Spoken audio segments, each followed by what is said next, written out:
Good evening, everyone, and welcome to the Memory Lanes 400 here, virtual Virginia side of tonight's full length uh, Richmond feature here.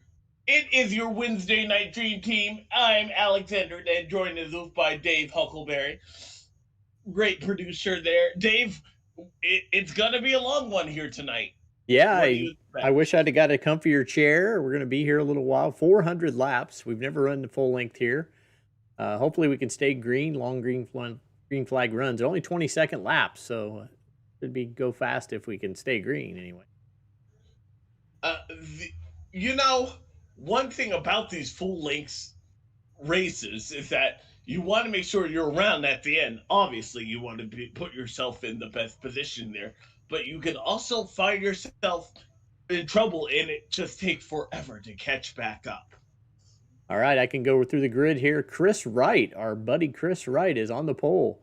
Ryan Wow. Gavel, second. David Tooker, third. Braxton DeWeese, Scott Crump, Chad Frankenfield, Tyler Fody, Jonathan Cutlip, Palmy Scott, Jesse Rasmus, Nick Indelicato, and Dustin Doer round out the top 12. 13th, R.C. Enerson, Ethan Stanley, Michael Hossack, Andrew Rucker, Daniel Martinez, Wyatt Knadel, Nick Massey, Justin Fortner, Zachary Rogers, Dylan Thomas, Gerald Campbell. Oh, skip Brand Ultra, sorry. Then Gerald Campbell in 24th. 25th, Robert Hill Jr., Latham Joyner, Jonathan Cogswell, Joey Chapman, Joshua Clark, Trey Holmes, Brent Jones, Joshua Personette, Johnny Thomas, Michael Goodman, Hunter Smith, Rusty Capel.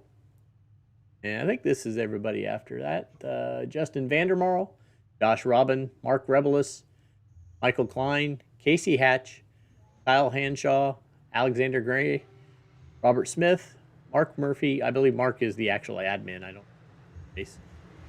Matthew Weeks, Harrison Talon, and Joshua Adams, I believe, had EOLs for banners. Okay. And that to me is 48 cars. I'm not necessarily sure though. We have 48 cars on the grid. Yeah, I know we're at least down one. But anything could happen. The last time we were here, you were telling me that Scott Crump was able to take it to victory lane. He looks to be in a heavy favor once again.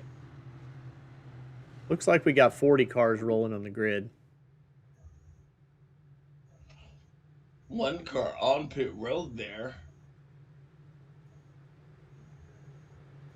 Pace laps are off.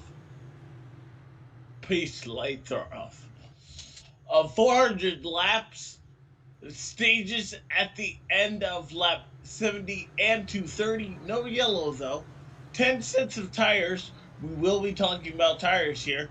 The fuel window runs between 115 and 120.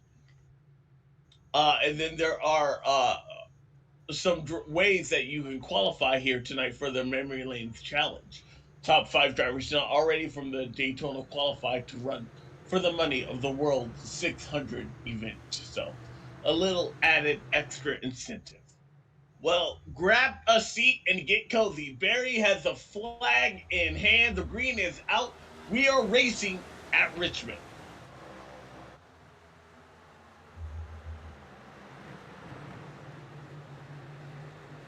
Already see that inside line paying dividends there. Chris Wright wasted no time using that to his advantage. He leads them off into turn 3 and 4, and he'll lead the first lap.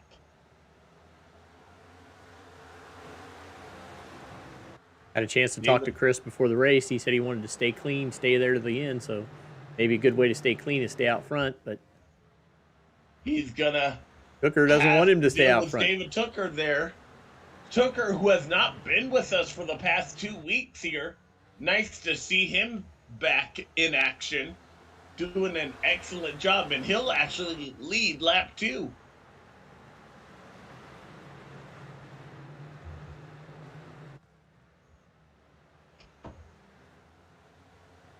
Who will have the advantage as they roll off the corner here? David Tooker once again. Just behind them, Ryan Gavel in the 3rd position, and then Scott Crump battling Braxton DeWeese there in the 13th. Caution. Like maybe Daniel Martinez back.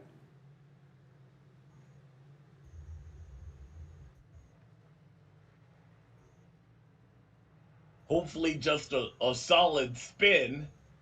Take a look on. It's not going to take a lot here. Mark J. Rebelus replay machine. Yep. The all-seeing eye sees all. Does he have a little bit of help? We're about to find out. Like he's going to get into the side of Wyatt Canadle. Wyatt does an excellent job to try and hang on. So far, no real damage from. Oh, baby, a little bit now. Right there. But Wyatt, to me, it looked like the 25 kind of entered the track position a little high right there. Wyatt not expecting him to turn up as much. However, it seems like it'll be no further issue among the two, and we see Harrison Talon get turned around in the aftermath. Yeah, he kind of got into Weeks and then got turned around right in front of Rusty Capel, so we might have to look. We might be looking at that for contact under caution. Well, that was during the wreck, though. I hope they wouldn't there, because to me that's during the wreck. Yeah, they still hadn't passed. They still haven't passed the car yet, so.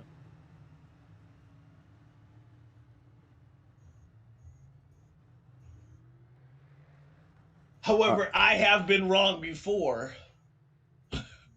but I don't necessarily see that. Way too early for anybody to come down the pit lane, so.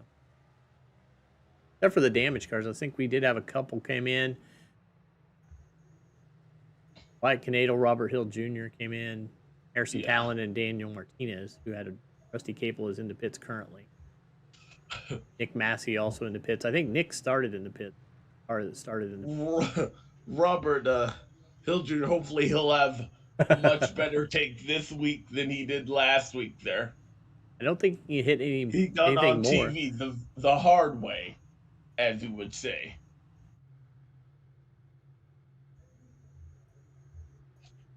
David Tooker, though, going to add to his lap count total as we stay under caution here.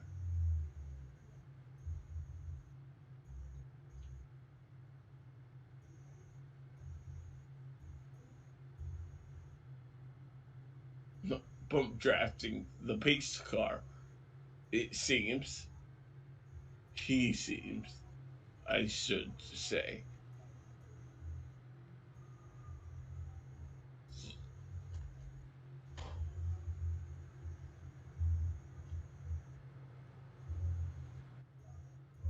Take a look at some of these cars up close.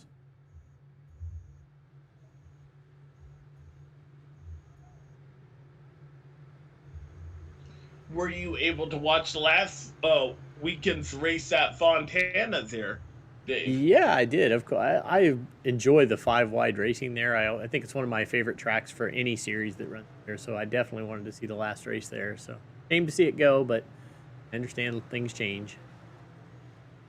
Pretty That is exciting. an awesome way to look at it, and it was I thought it put on one heck of a show. It's cool to see Kyle Busch get a win that early in the season with a new team. I thought that car, which Jamie Little reported was the same car that Tyler Reddick had there last year, was a winning car.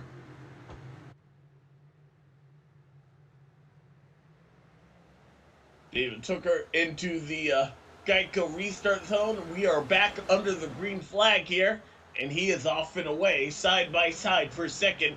Scott Crump and Chris Wright negotiating there.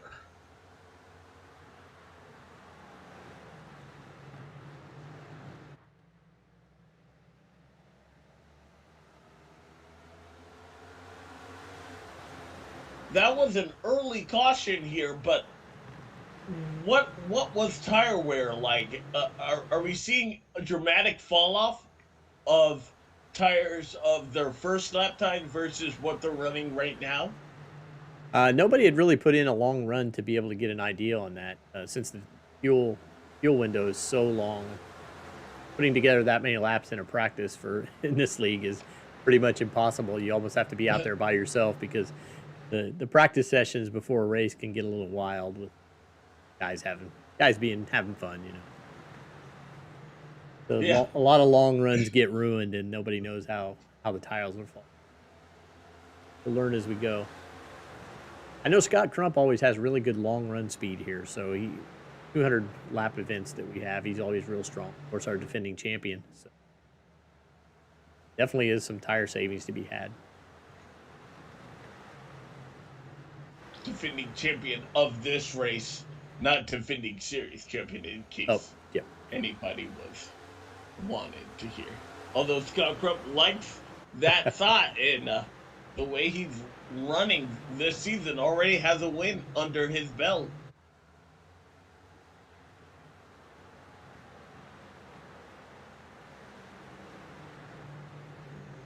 Our defending series champ here tonight?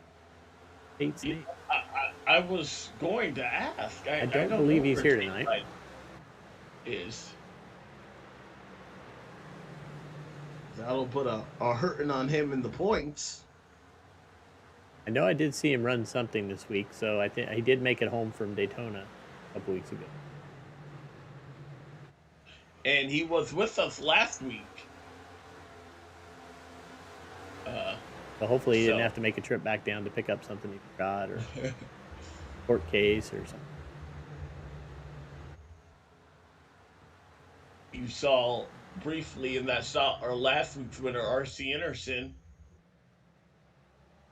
hanging out inside the top 10. Side-by-side battle with Braxton DeWeese there. And the 99 of Kwame Scott. I like that headshot right there. Yeah, I bet that was fun to weed out.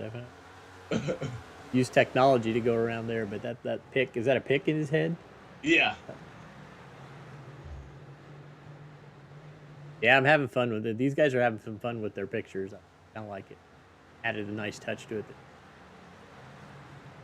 Saw Tyler Fody right behind him get briefly loose. There's Rogers. Our boy in the 12 car. Daffy Duck. Some heavy work. It looked like underneath Latham Joyner in the 03.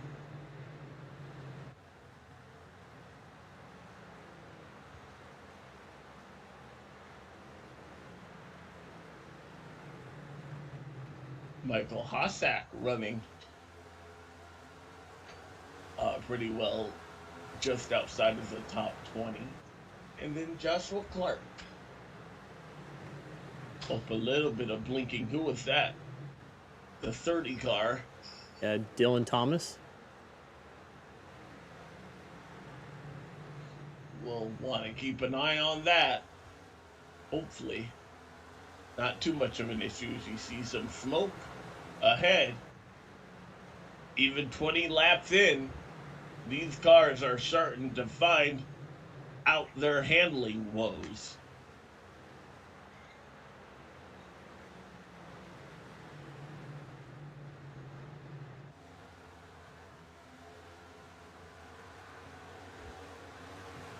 More side-by-side battles there. You know, something that I am often reminded here, especially at Richmond, you think that the leader is driving the hardest. No, it's the battle for 33rd. These drivers are getting all they can.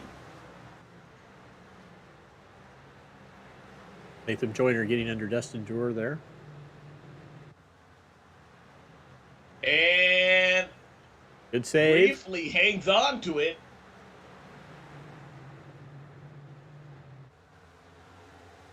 Is that car handling or tire wear? Yeah, I don't know. I didn't see any contact there. He just kind of looked like he got a little loose.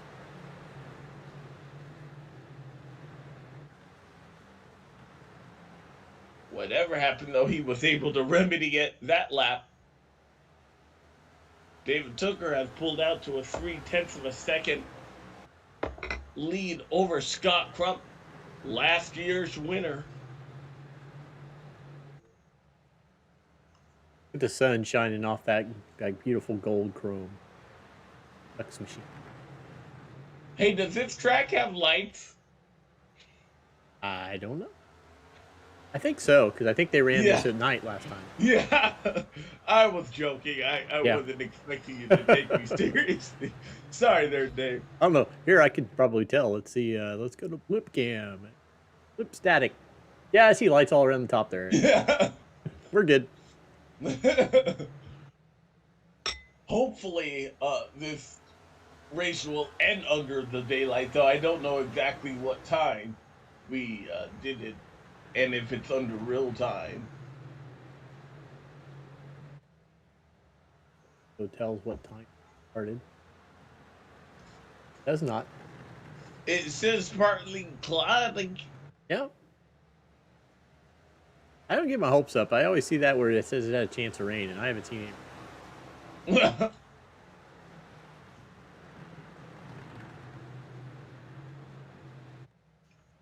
Back on Hooker and Crump at the front.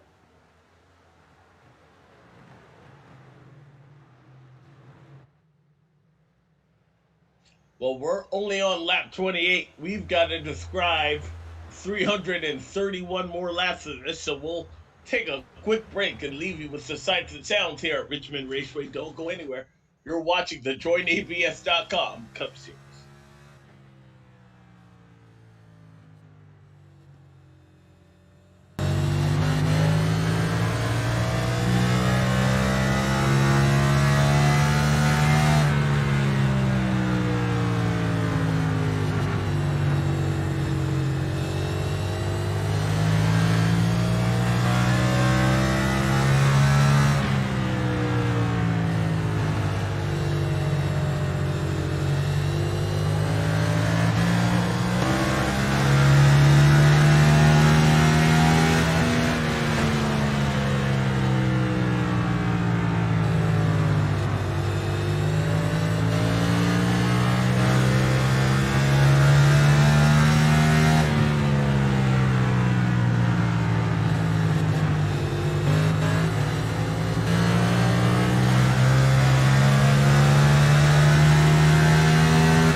Welcome back to Richmond Raceway here. We have a new leader. Oh, it didn't take long. Scott Crump already in that 90 car, who many said would be a factor here tonight there, Dave. Yeah, he was really working on the back end of Tooker there and was able to get down low underneath him. And House pulled out a little bit of a gap and settle in. No real close racing anywhere else in the field. Scott is one of the drivers who we have noticed has been able to take care of his tires. We'll see if that comes to his attack here tonight.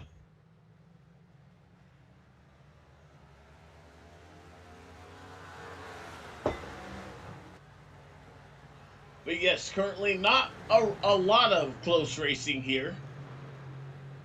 Everybody just kind of settling in as we are about to click off 1/10 of this race. Yeah. Working caution, lap 40, caution. and the caution is out.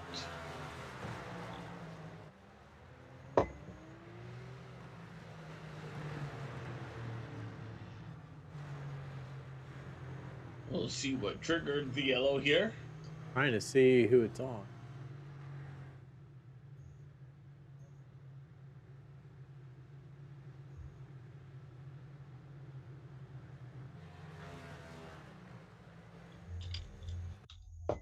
Not tagging any person, so have to look through the field and see if we can find out what's going on. Mystery caution. Oh, how to spice things up. Race control will probably give us a hint here. Well, until we figure out who does it, we'll go ahead and watch the pit lane here. Pit road is going to be a busy place here. We'll see if Scott Crump can keep his lead. Everybody's in, but Chris Wright, Nick Indelicato, and Robert Hill so far.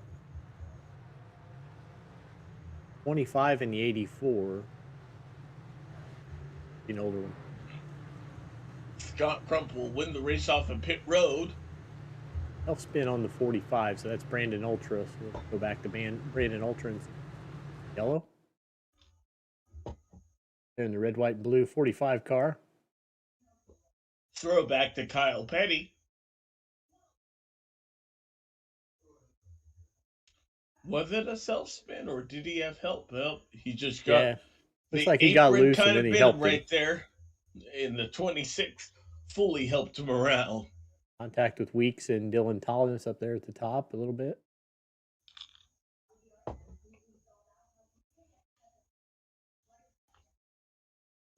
Weeks has been in both of our shots here. A lot of action for that 11 car. Robert Hill went ahead and came in. Chris Wright and Nick Indelicato, the only two left out on the track. Here you see race control chiming in. Tally.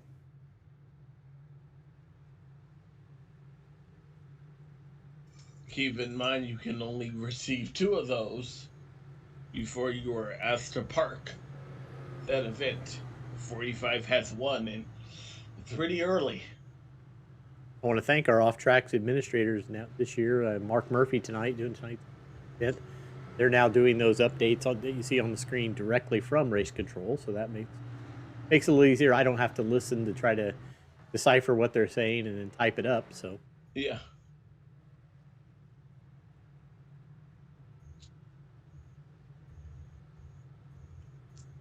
You see, only 40 cars started, or 42, it looked like, started this event. Obviously, 1 car being the admin of this event there. The other 6 did not qualify. There you go.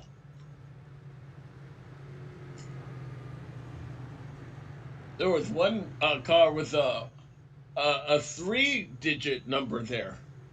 Yeah, I think that's Mark Murphy. He's the off track, so. Okay. Yeah, there you go. The 969. I'm like. Yeah, I tried to make it black and make it disappear as much as I could, but as close as I could get.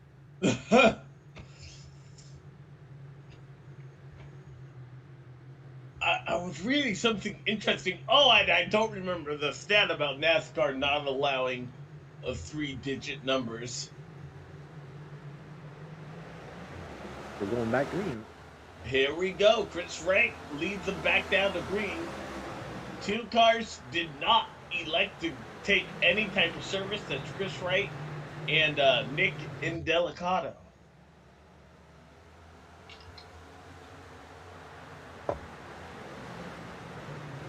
See them shuffling. Three wide. Chris Wright's in a world full of hurt currently. Not seeing those tires. Not using a set of tires there might cost him right now. Oh, trouble! Nick Indelicato in a couple of cars off of turn 2. Caution. Go back here and check that out. Replay I machine. saw the 10 car was the first car sideways here.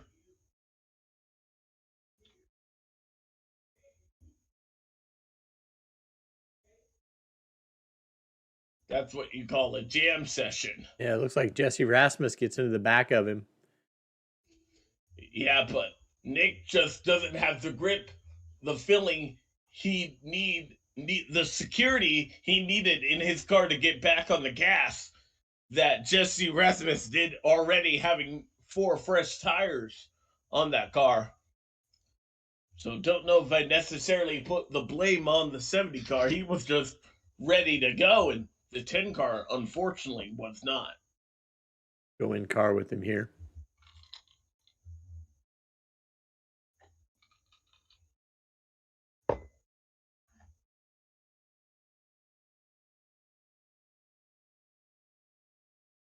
Lucky that didn't really collect a lot of them. Yeah, it could have been. If he would have gone toward the outside, it probably would. Yeah. Going to the inside, let everybody kind of go right by.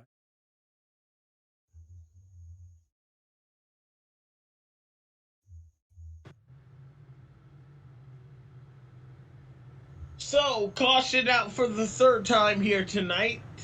Gives us a chance to take a break. As you take a look and see the cause of the caution here, we'll leave you here. Sights and sounds from Richmond. We'll be back with a restart right after this.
Coming back to the green here, Dave.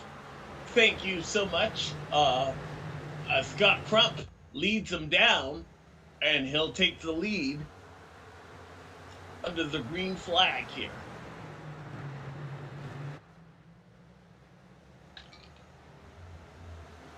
I think that call was a wake up call for Chris Wright. Unfortunately, he lost a bunch of track position there trying to get his tires. He didn't want that caution to come out, but he was in a world of hurt.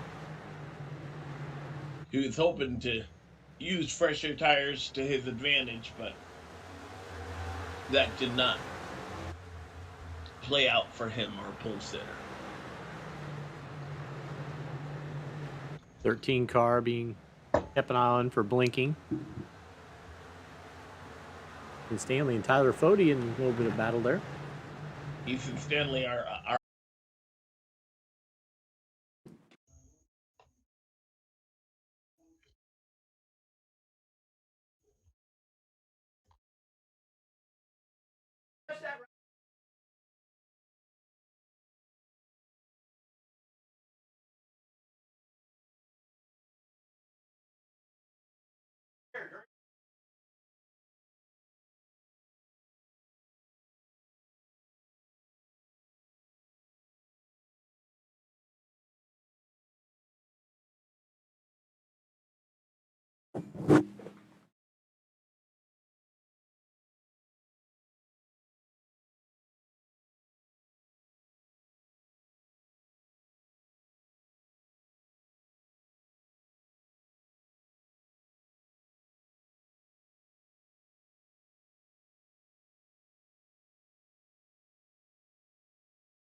Hey Dave, are you still there? Hello, hello. Yeah, okay. I just wanted to make sure the problem was it's not on my end, is it? Dave, can you hear me? Hello. Yeah, I can hear you. I don't know if we're on the air. Oh, okay. Well, I'll just be quiet and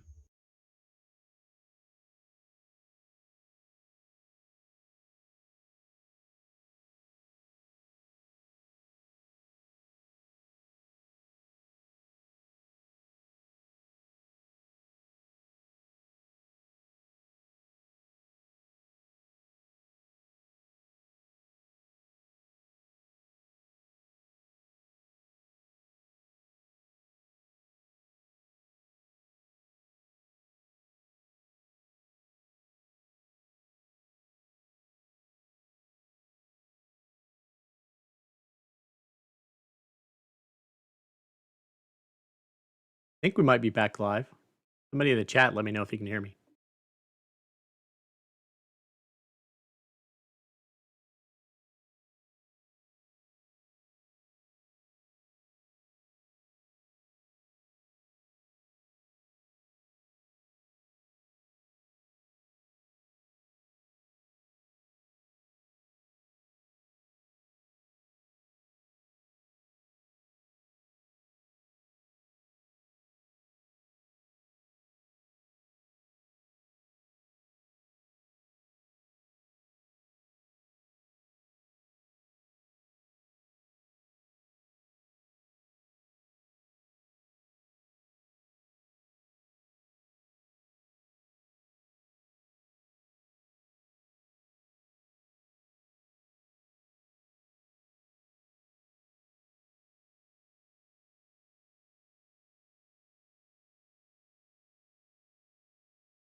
Alrighty, back on air there, Dave. Yeah, I believe so.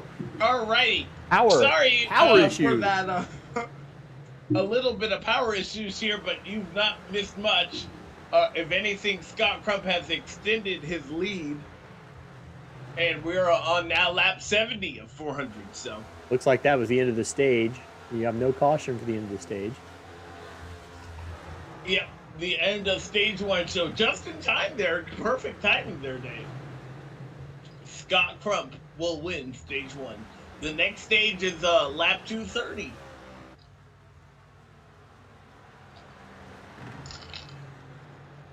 All right, I think the world is back in line here, and I'm back settled in. That is crazy few moments. Is a Scott Crump type of day and type of race here.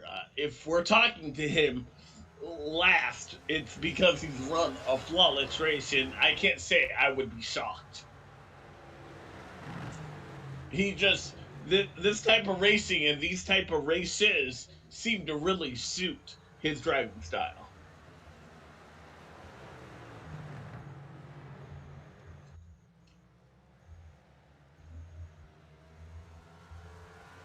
And if he's able to pull it off, he'd be the first driver in 2023 with multiple wins in the Cup Series. He won at Kentucky earlier this year. You're watching a battle now for third between Frankenfield and Tucker. Tucker has fallen off just a little bit.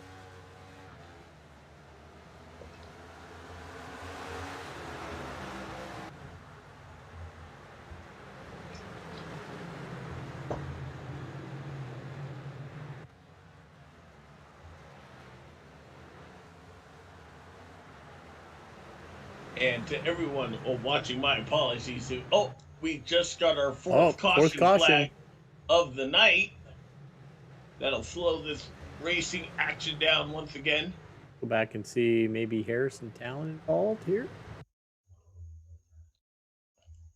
Oh, 3 wide. Not typically a good sign, and we'll see why right here. Yeah, Harry's kind of weaving back and forth there and hits Goodman in the back rear. Goodman, an innocent victim as he normally is. I have yet to see a Michael Goodman crash at all that is actually his fault. He just seems to be wrong place, wrong time. Like you said, 3 wide's a tough situation, so everybody's in.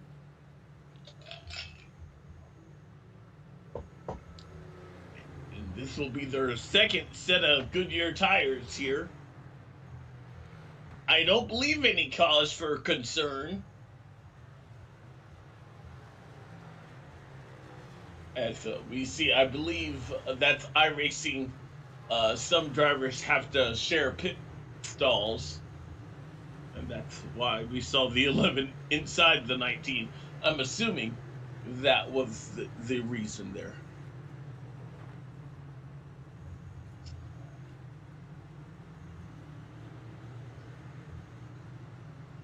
Right before that caution.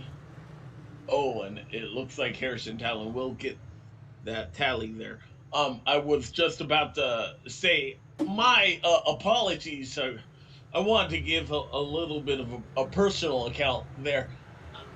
I've had some health issues, unfortunately, that have sometimes prevent me from talking well and speaking clearly, which is something as a hopeful broadcaster, something I don't want to have happen at all there, but sometimes it does, and unfortunately you'll get that slurred speech, and I just wanted to apologize for that in case my slurred speech does make it out onto the broadcast here. No apologies necessary from our side anyway. We're just glad to have you back. We missed you when you were gone, and we were so thrilled when you came back. So I'm just happy to be able to talk with you every Wednesday. So whatever you have to do, whatever we need to do to get through the races, we're perfectly fine. So the main part of the show is the cars anyway. So as long as we show the cars, we'll we can adjust everything else to Yeah. make our lives easier. So. And you know what, Dave? There's no one else I'd rather be here than you on a Wednesday night here watching this great series unfold here. You hear that, Rish? I passed you up, man.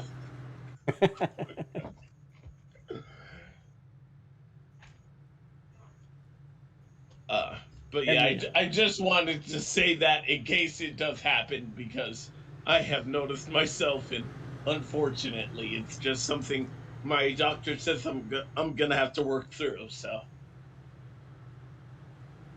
Well, nobody's put in the chat that maybe that guy needs to lay off the tequila before he does races or something. Well, I don't think anybody who watches us regularly probably knows that. Happy to have you. Not that a shot of tequila doesn't sound. You know what? You might be onto something. Unfortunately, that would make for an interesting broadcast if we had a shot every yellow flag. We should do that. When's our next full race? Chad would love it. All right. Green flag is back out. Nick Massey on the loud pedal. He steps out and away. First time we've seen that 48 car in the lead. They are very low. Almost on the apron there. And one car is sideways in the back of the pack. Their caution. Another caution. Michael Klein.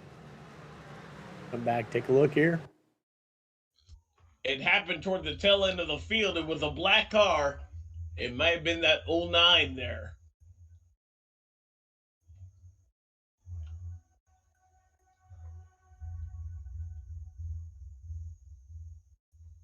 Yep.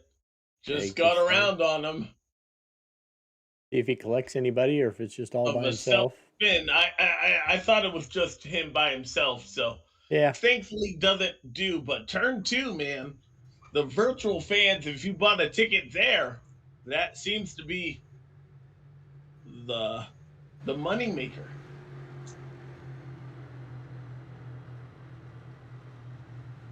Kwame Scott, though, gonna be your leader. He was able to get around that 48 car.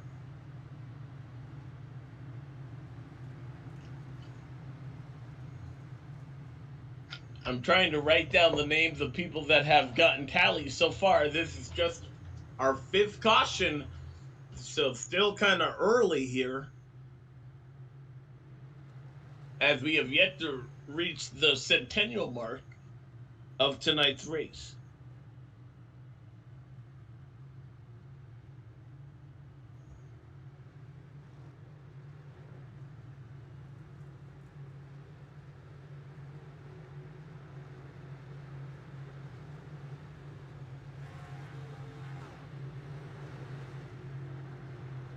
As we're under this caution here, why not some sponsor reads there, Dave? Yeah, I'll play the TA services ad first, and then I'll come back with.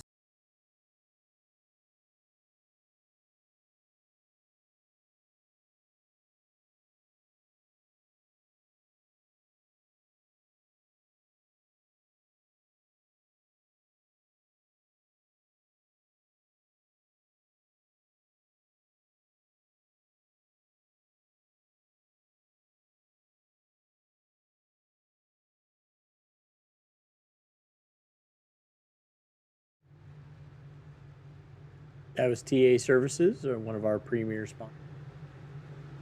We also want to thank Join APS. Join APS is our series sponsor. APS offers a complete solution for all types of businesses that need to process credit card related transactions.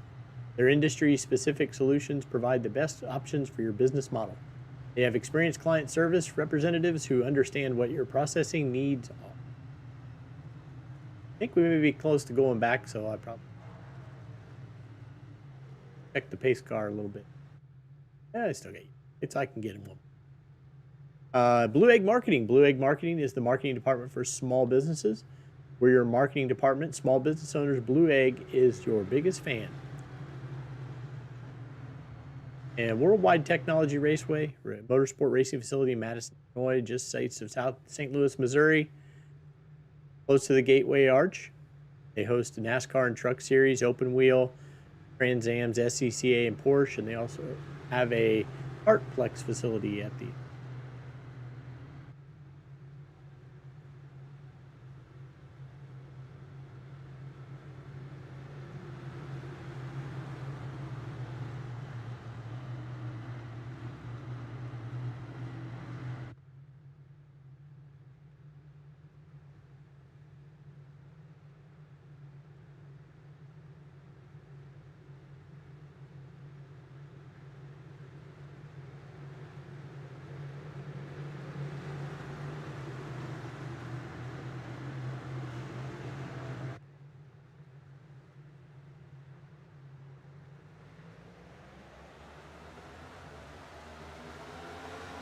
Back under the green flag here at Richmond, Kwame Scott gets them hard to fire it off there, but they are mixing it up too. It's 3 wide behind him.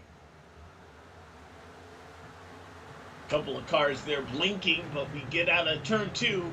Okay, that has been the trouble spot all race long. They're 3 wide. Ryan Gavel in the middle. He makes it through.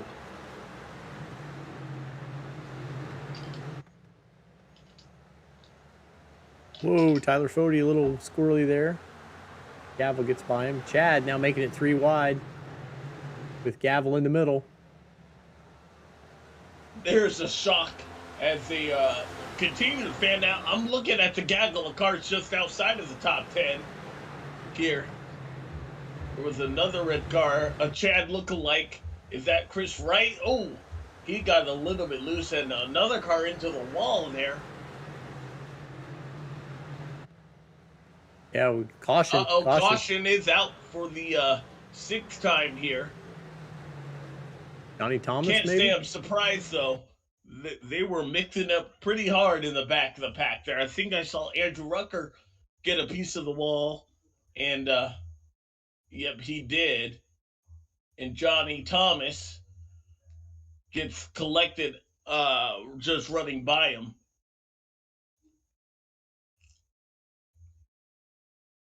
And that wreck started in turn 2 and ended up with the 60 or the 91 turned around in turn 3.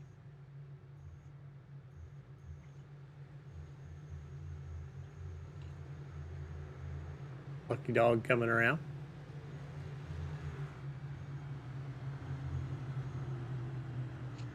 Let's see if we can see some of these special paint schemes as we right after this replay here. Take a look and see. Ooh, Chris Wright just in front of Scott Crump here. Yeah, there was some colorful language in the driver chat that it made me think that I might need to look here see what was going on. Oh, drivers not agreeing with one another at Richmond, of all places? The 91 got a tally on that. Interesting. Don't know if I necessarily agree. Yeah, okay, now we can look at the cars. 64.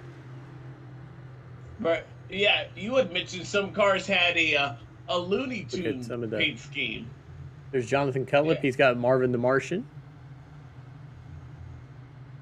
Oh, that is a pretty sweet looking ride. And then Trey Holmes. Can't see. We got to get to the front side to be able to see his cartoon character here. Yeah, it looks like Bugs Bunny. That's a pretty cool paint scheme, too. 25, is that Daniel Martinez? Yep, with the Tweety Bird. Not necessarily sure. We're not sure why they're running Looney Tunes schemes, but we love it. The 84 here. Like Canado with Porky Pig.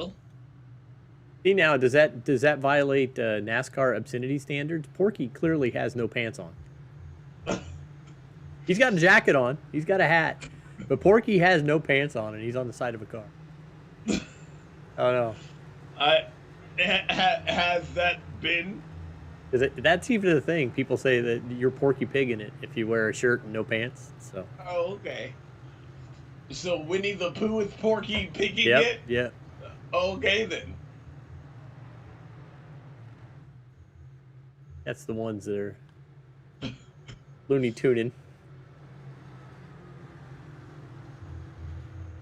7 laps from this being 1/4 of the scheduled race distance.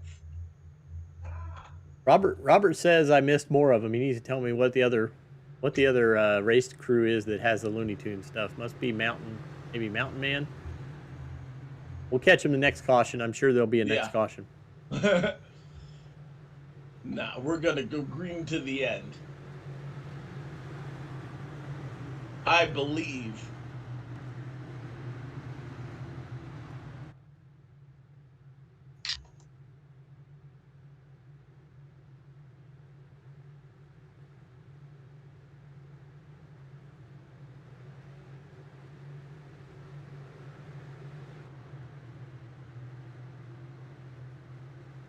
Here we go again.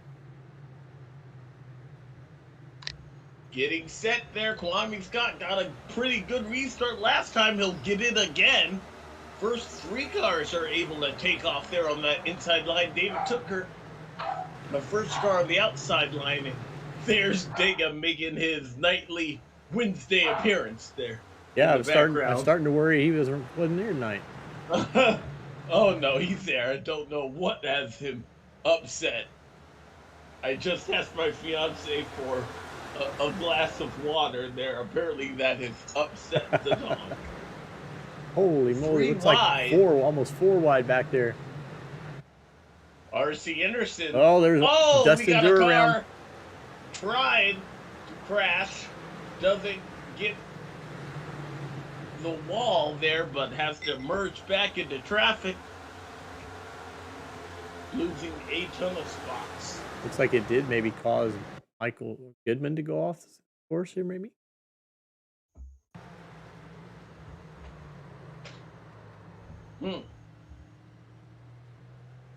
Goodman's got one. He's got a Tasmanian Devil. Oh, but that did not trigger a yellow. Did not. He towed pretty quickly.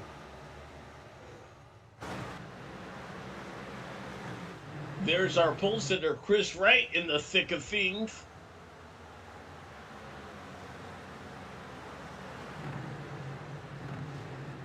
As we try to reach the centennial mark under green.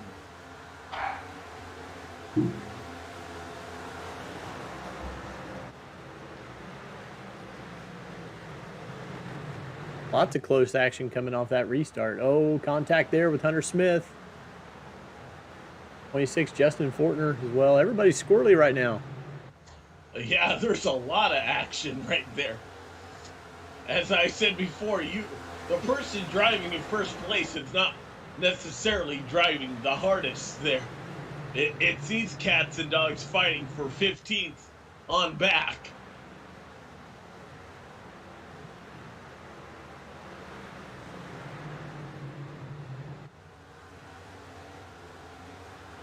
Hey Dave, we reached the centennial mark. Yay! 25% complete. 25. We have to reach the second mark to make this race official. In case that rain that you don't see magically shows up. Yeah. I think we'll do all right.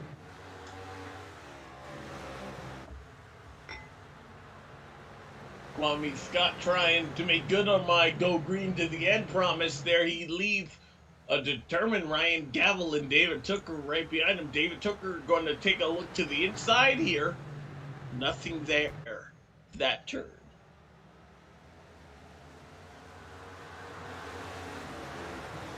Interesting, these lines and how we'll see them progress.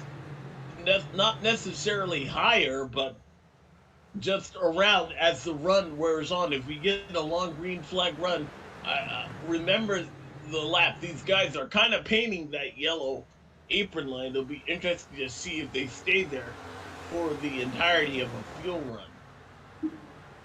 And if we get a green flag pit stop, who's going to be the first car on pit road? The timing of these new tires there, we already saw that when the 42 elected not to come down. pit road there during one of the cautions that we had.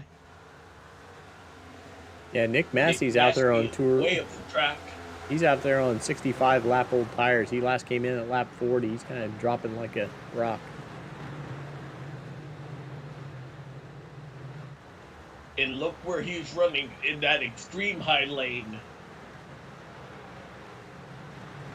Don't know if that's necessarily where he wants to be or if that's all that he can be, where how his car is running.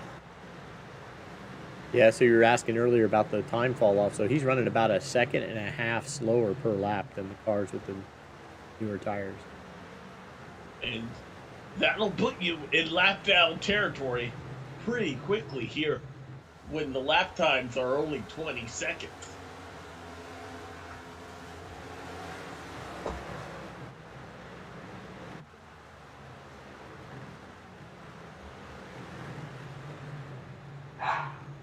Matthew Weeks gets by Ethan Stanley for the 7th position. I unfortunately have to go. My dog is just being a menace. So No problem. I will be right back here. But continue to watch the great action here at Richmond. We'll be right back.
Welcome back to Richmond. Lap 114 of just a little over a quarter race distance here. Kwame Scott getting all types of pressure from Ryan Gallagher trying to take the lead away, and he might have him right here. Pretty well on the inside there. Comes in and very much on the outside, pull it back out.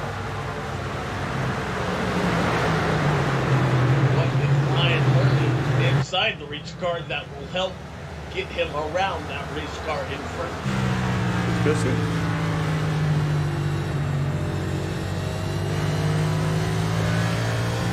I always go up where they're not. Right now, Kwame Scott is he's kind of filling up that bottom lane, so he's gonna have to either A, move him from that lane, or B, get around him on the outside. Because right now he's following him. That's not going to be the best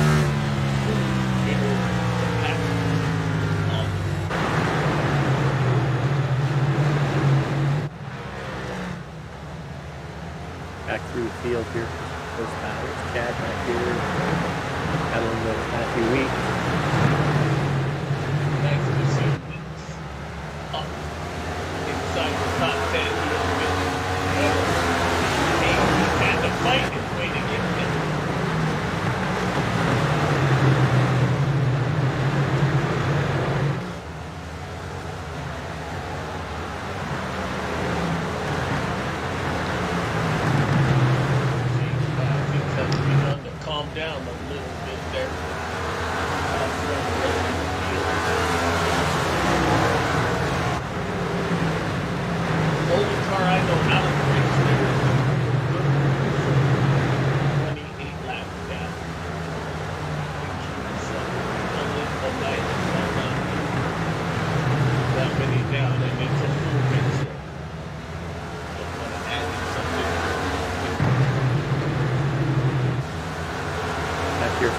second place.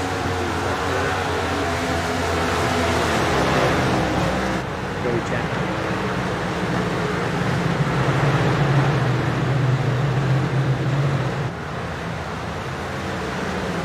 Trying to utilize that outside lane.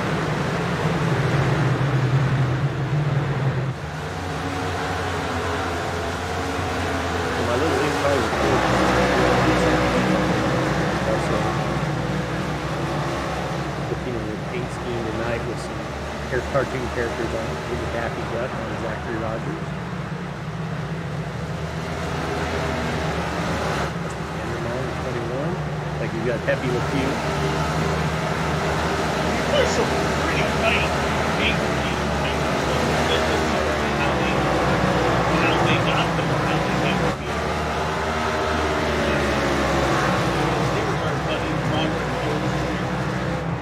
And the Roadrunner Special. Not having the best of nights. They're running in the 34th position. But he can't turn shots for Adam. He's also all about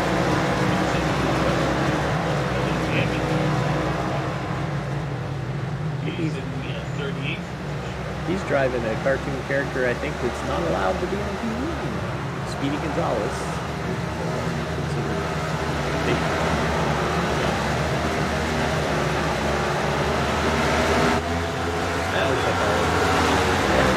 That's sad to hear. I did not know that.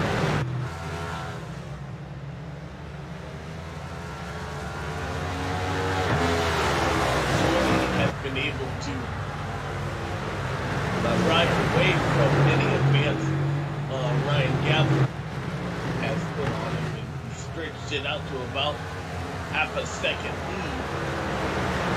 The 99 in front of the old run car.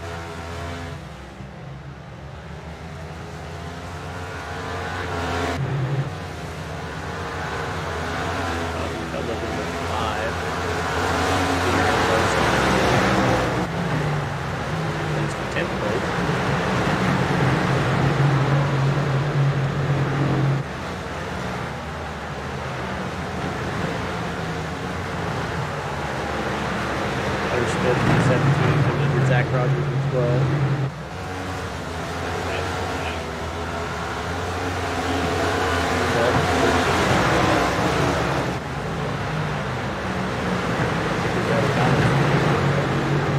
Zach Rogers trying to follow the rule.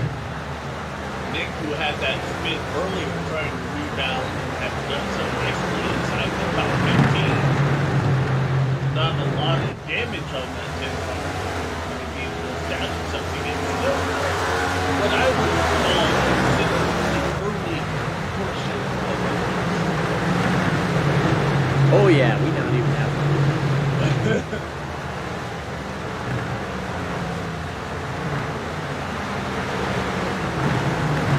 This is the Memory Lanes 400, so I can mention, I guess, our sponsor, Memory Lanes.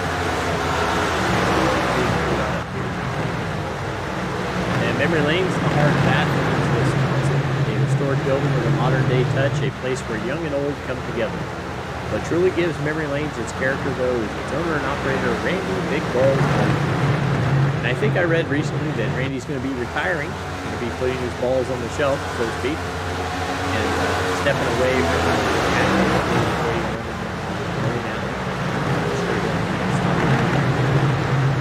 enjoy the good part.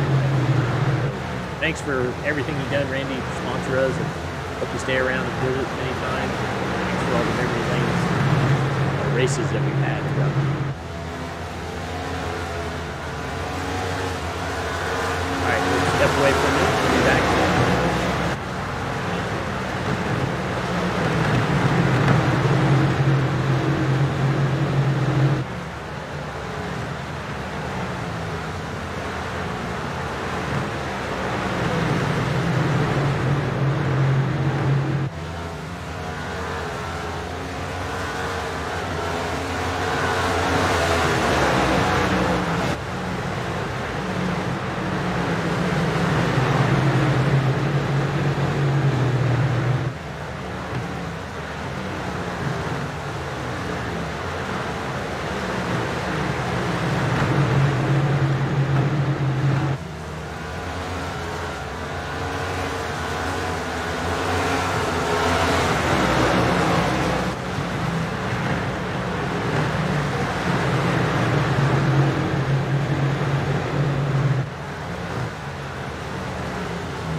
Chris has his mirror full of Kwame Scott, doesn't he? Yes, he does, and that is good. Funny considering he was the pole sitter here. Oh, car on the wall there, turn 2. Don't know who that I was. think that was Nick Massey on his old tires. Yes, and we were just talking about how old tires here can put you in lap down territory really fast. Yeah, Kwame's running 24.3 for his last lap.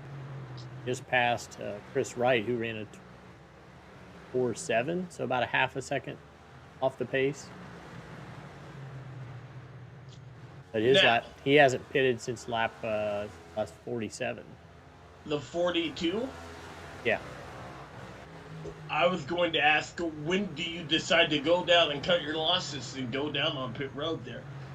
In order for this to work in the 42 and the 48's favor, they would need this to go green a really long time.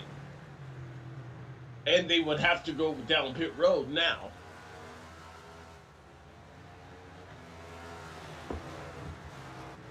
Yeah, I guess you could look at it as if he's the first car a lap down, he's going to get the lucky dog next yellow flag, could come in with the yellow flag with everybody else. Then he has an extra set of tires than anybody.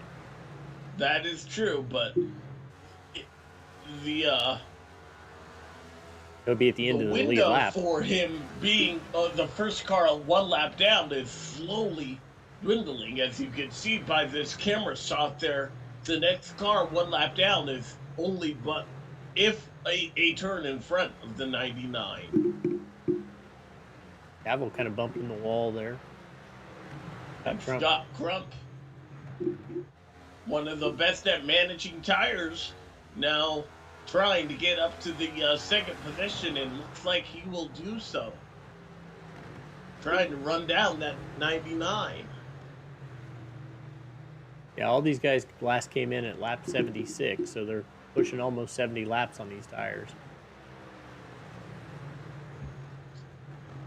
I would be real interested to see if anybody decides to short pit.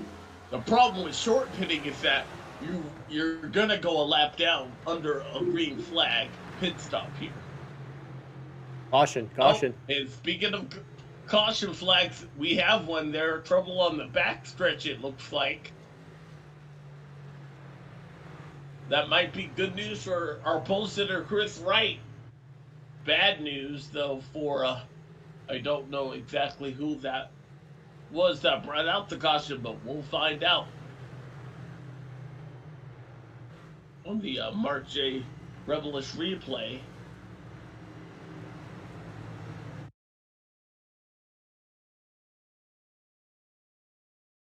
Ooh, the 8 and the 31, the 6, Joey Chapman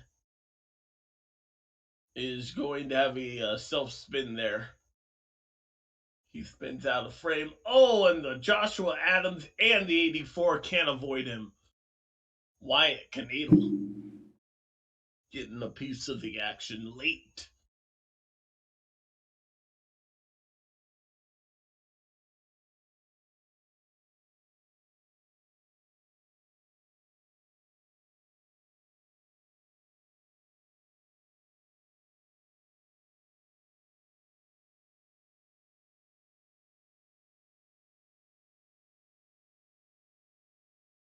That is unfortunate for the 1 and the 84.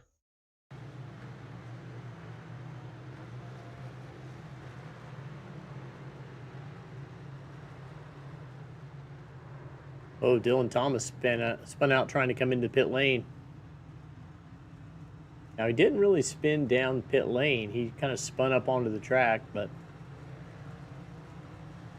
see what race control says about that. Under caution? Yeah, it was under caution, so it's loss of control under caution. That might be a self-issued tally there. Probably just going to get an end of the line. Loss of control. Loss of control. Oh, okay. I knew it was a penalty of some sort. So Chris has come in. Getting his tires now. and I believe he was the first car one lap down.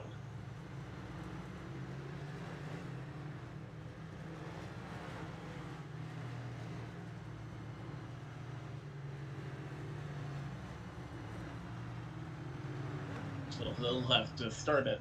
Normally, the penalty is start at the tail end of the longest line there. Don't know that that's necessarily iRacing rules. Yeah, so I he's know going to come that out. is the rule for uh, the what they used to deem the lucky dog rule when it was sponsored. I miss the sponsored lucky dog, their machine.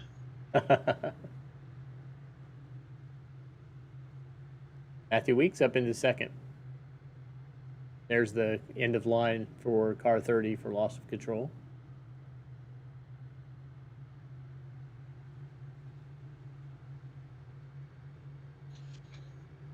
Tell you this caution, not a good break though for Kwame. He had started to put a whooping on these guys. 290. That 290 second lead, 2.9 second lead now wiped out. We'll see if it goes back his way. Dad's having a quiet night, which is for him, yeah. Dave Tooker's been hanging around in the top 10, and so has Jonathan Cutlip. Been doing great. R.C. Anderson.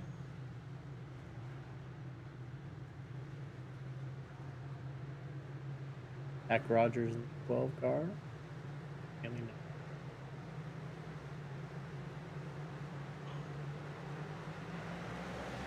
We're back green. Kwame's got back on the loud pedal. Lap 150 in the books. Oh, Tyler Fleming shut the door on Scott Crump there. It'll be interesting to see. Scott Crump took a look, thought better of it, but I'm not so sure he was happy about that move. There's the 15 and the 90 in close proximity. That's always a good place to watch.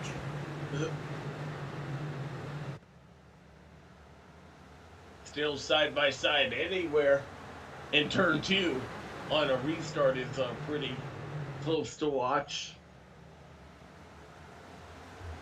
David Tooker up underneath the 5 of Jonathan Cutlip.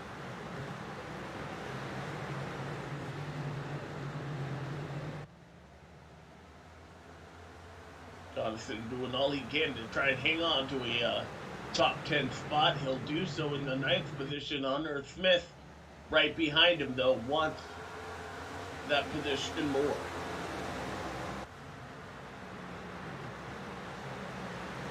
Oh, go, big RC. slide by R.C. Anderson into the outside wall. Saves it, no caution. No caution. You think he just overlooked it? Just had a brief moment where he wasn't paying attention? What do you think happened right there? No, he lost that back end, like drifting around there. He almost dirt tracked it around there. Good save to keep it out of the wall harder than it could have been. Yeah, but I would imagine some damage though on that car. Definitely not treating the tires very friendly. When RC last came in, 145. Yeah, it was just a couple of laps to go. He just nipped the wall again. So some bodywork damage on that 50 machine. Not the week he wanted after having a stellar week last week there. Leading, I think he led all but like 2 laps under the green flag at the Chicago Street Race Course last week, including winning the race. Yeah, if you watched it back, he was leading part 1, part 2, and part 3 of that broadcast. I forgot. Did we ever figure out why we were kicked off the air? As we are under our 8th caution flag of the night. YouTube, I spent almost an hour and a half on chat with YouTube the next day, and they said it was a mistake on their end, and they were sorry, but That was after about an hour of them telling me there was no problem. Oh, That didn't have a problem. I didn't know you could call YouTube. Yeah, it's a But chat, online chat. So okay. Josh See Robin what maybe happened here with the 8 as my dog continues to go crazy in the background. My apologies. Michael Hossack and Daniel Martinez getting 25 up into together the there. 24. Ooh. And the 8's gonna lose control. Ah. That sucks for the 8 car. He was an innocent victim there. And R.C. Anderson getting a piece of the action as well.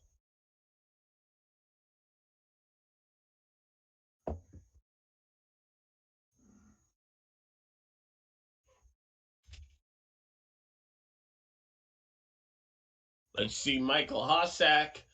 And don't know exactly if the contact between him and the 25 was first or.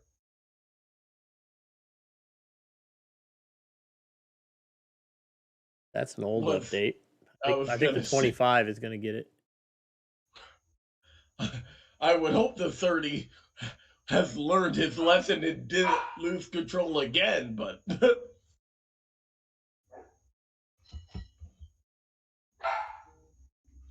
my apologies. Let's go to a commercial break here as I continue to see why my dog is being the way he is.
Welcome back to the Memory Lanes 400 live at Richmond International Raceway. We're back under the green flag here. Kwame Scott has had the racing control. Can anybody take the lead away from him? They're side by side for second. Matthew Weeks under Ryan Gavel. Just behind them, Tyler Fode's been able to get around Scott Crump, who had been showing the way there, has lost a little bit of track position.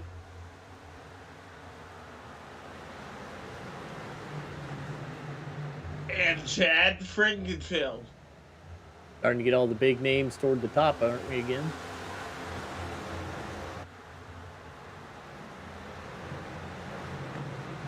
I would say so. Names we kind of expected to be in the mix here. But we still have more than half this race to go.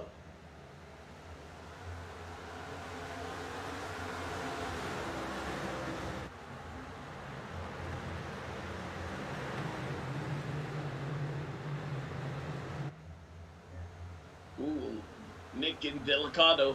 Hang on to it, buddy.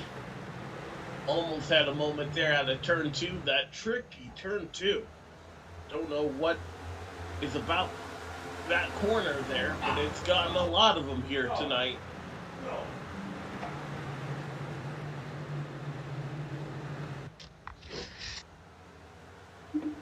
David Tooker finding a piece of the wall right there. But it's kind of single filed out now, except back here toward Martinez. Just outside of the top 10 here. Daniel Martinez. And did we ever figure out, as he races Gerald Campbell, I like that picture there. Did we ever figure it out if Martinez was the cause? Did he get a tally or not? Yes, the 25 got the tally into the 20. Okay. So he'll be minding his P's and Q's here. Last thing you want is a tally like lap 380 of a 400 event, and you be parked for rough driving. Yeah, invest all that time and end up coming away with no points. Oh, do you get no points too if you get a second tally? Well, I'm thinking that you would drop to the bottom of the field, and we don't have a lot of cars out, so yeah, you would probably drop out of the point. I see. I can't remember how far bed down we pay, but I was under the impression that they got no points if you got your second tally. I'm like, wow, that's really cool. That's harsh. Even I would feel for that. Goes way back in the field here. Back in 30th, 31st. Telling you, Wyatt Knadel has been driving the wheels off that 84 car. He's been marred back in, I don't know exactly what position that is. I would imagine 25th or 31st there. Jonathan Cogswell. Yeah, Wyatt's in 30th, 31st, Cogswell, Robert Hill, 32nd.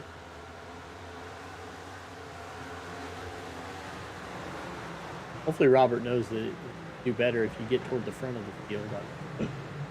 Spending all his time, it's a bold strategy to try to run around the back. It's a bold strategy. It might work out for him. Oh, there's more of that blinking. I believe is that from our partner in the. I couldn't see the number on that car. I couldn't tell. It's a light blue car though. Oh, Dylan Thomas, maybe? I think he had already been warned about blinking the 30 car. There we go. Yeah. So it has not remedied its situation before. Chris Wright's made himself up about, let's see, he's now in 28th, so about 5 spots since that last he took tires. Back on the lead lap there, though. Yep. But our pole sitter has had a pretty heavy time at it, trying to get back track position he lost early on in this one. 25 laps from halfway.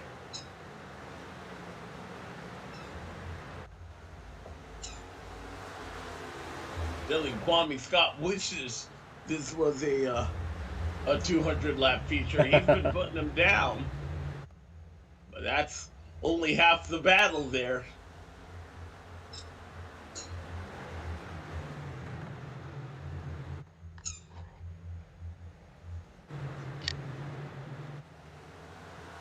Back around 17th. Jesse Rasmus, Daniel Martinez, and Gerald Campbell.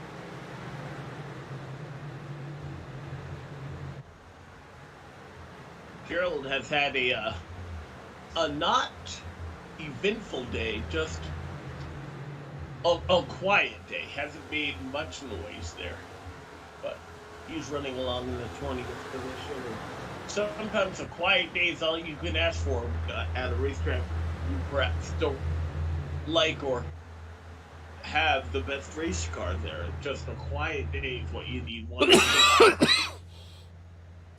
while.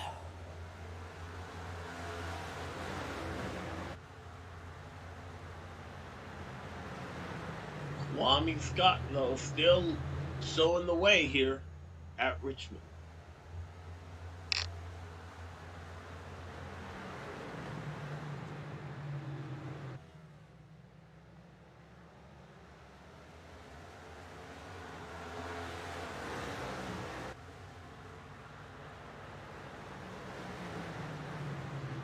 Apologies if I coughed on the air there. I thought I muted my button. There are no excuses, Dave. Get it together. I'm joking. Take a peek down through the field here again.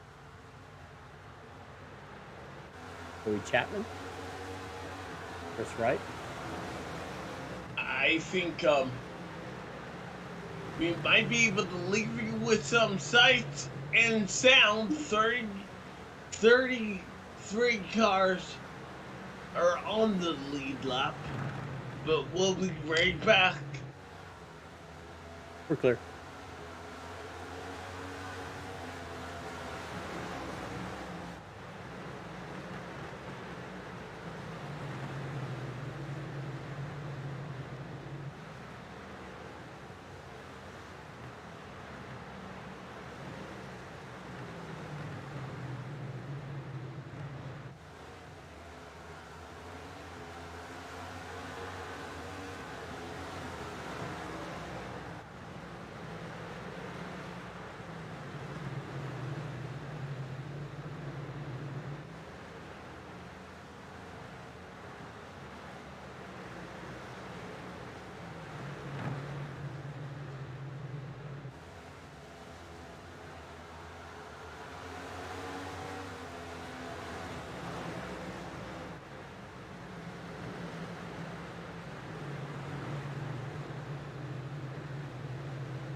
Under caution here for the ninth time at Richmond Motor Speedway, Joey Chapman has gone around, I believe.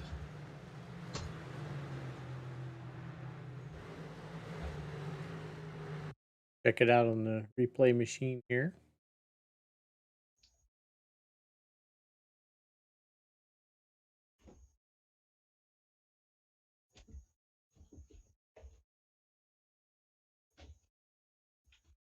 This is an odd one. Yeah, I think something's happened up there. RC Anderson, yes. I think that started Big up with the Johnny Thomas. Of Johnny Thomas got turned around, and RC Anderson as well involved. Wonder if the apron grabbed someone.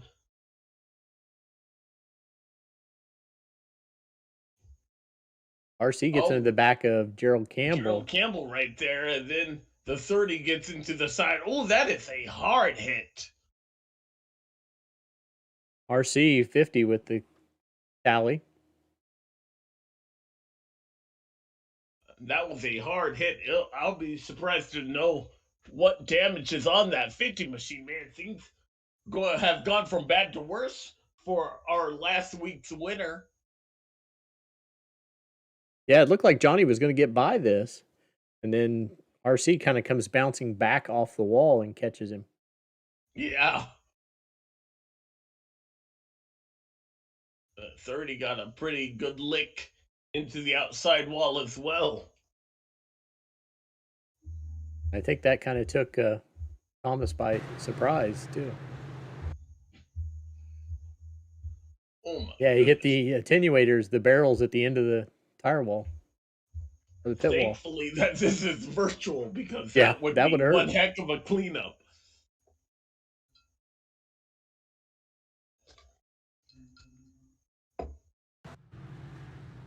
Looks like So, everybody came in. and we're just 10 laps shy of the halfway mark here.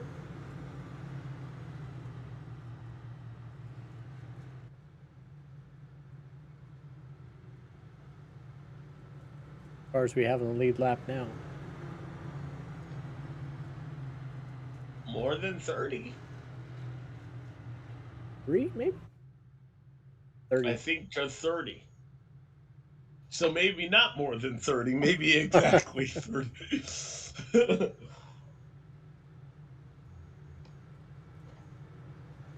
Alrighty, well, I'm still dealing with my dog here, so I'll mute we'll you, be and right I'll just back take for the restart. I'll take him through a Yeah. run through the field here.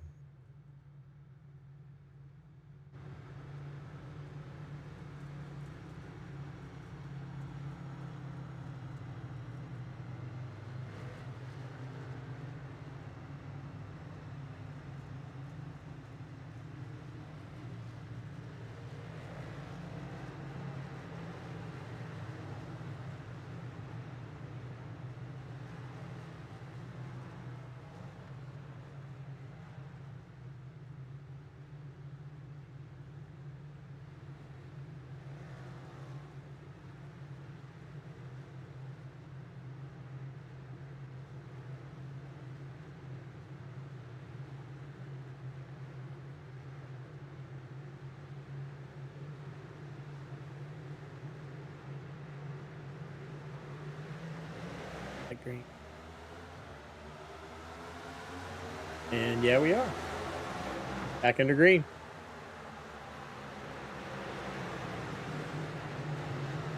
From halfway, Matthew Weeks giving Kwame Scott the business there as they round off the back straightaway.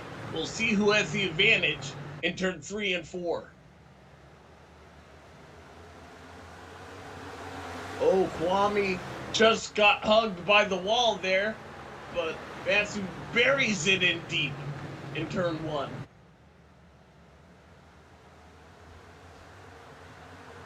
Oh, my goodness.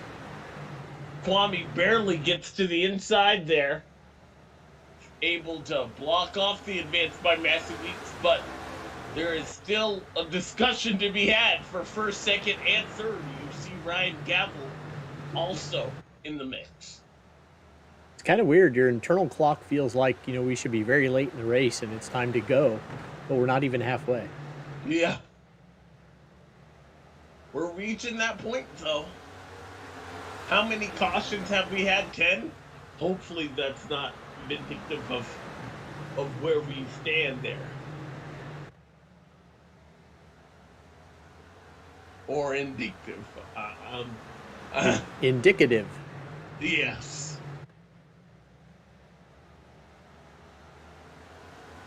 You had the emphasis on the wrong syllable. Caution. The 10th, yes. I did. That's my coworker, my fiance told me I was saying the wrong word. My TBI was TBIing, as I like to say. Well, I don't know where that happened here yet.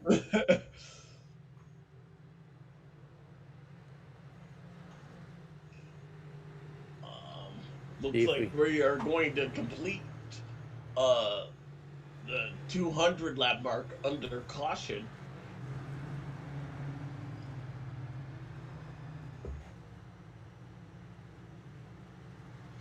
as we await to see what brought out that yellow flag. No doubt, though, racing in the back of the pack. We'll just take a peek down in through the field and see if we can see anything up. Self spin on the 8. Okay, that gives us.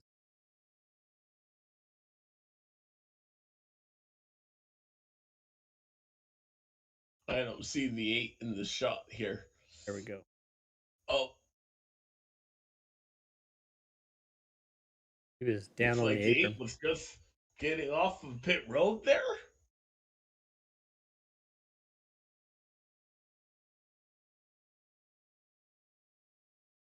Interesting. And Down on the I apron. don't have the 8. Yeah, he was just on the apron. The apron, it fights back sometimes. Josh Robin there. Unfortunate. Nick Massey with some invasive action.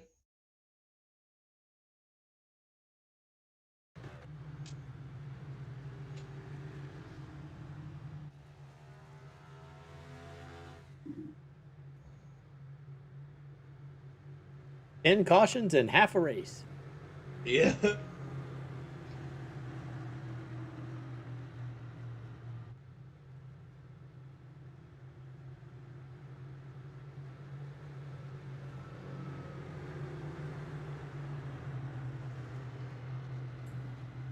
Well, Alex, we only have an hour before your curfew. I don't know if we're gonna squeeze. I have a very early. I was just actually looking at that. I don't want to, but I will go to bed at 11 here tonight. Unfortunately, I have a day of NASCAR production tomorrow. Maybe if Robert Hill is listening to the broadcast, which he usually does, he can relay into the driver chat that we're going to lose Alex at 11 o'clock. So let's stay green, guys. Let's stay green.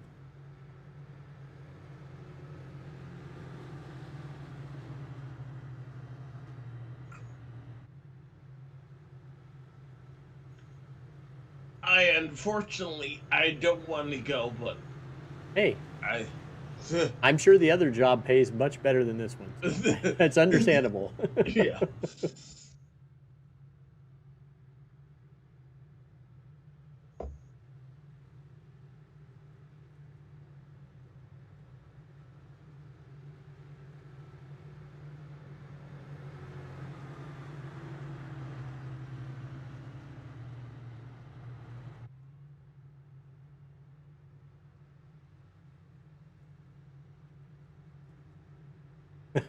Even the drivers are negotiating now for a shorter race.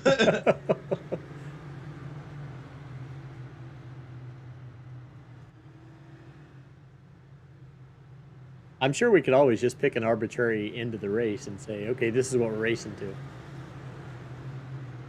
If everybody agreed to that. Yeah, just say, okay, we're going to race to lap If this was lap 210. 200, yeah.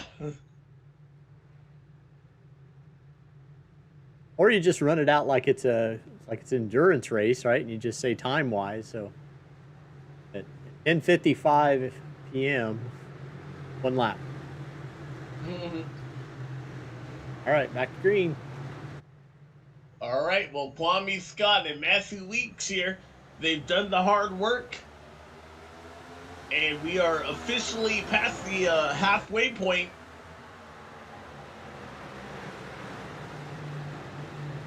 Whoa, big move to the outside by Matthew Weeks here. He's going to give up some positions.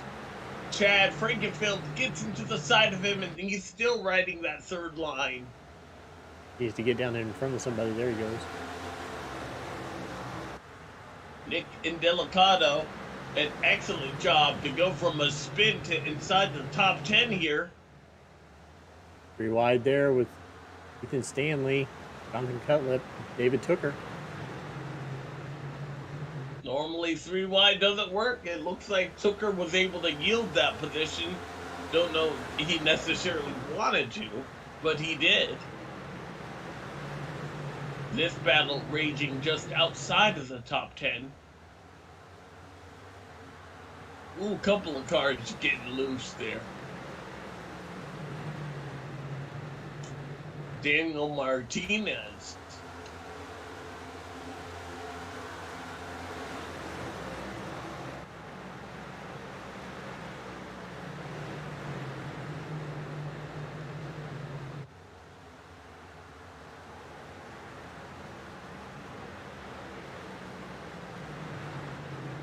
Things kind of settled out now. Closest I'm battle. I was going to mention there Scott Crump in the 90 car. He's running in the sixth position. Are we surprised to see he has not really been able to regain the track position? Don't know necessarily when he lost it, but he's not really gotten it back. Well, he's driving He's behind a brick wall there, so I mean, Chad's not going to probably let him by easily, and easily, yeah. He's probably one of the drivers that wants it to go green. That way he can showcase what type of car he truly has.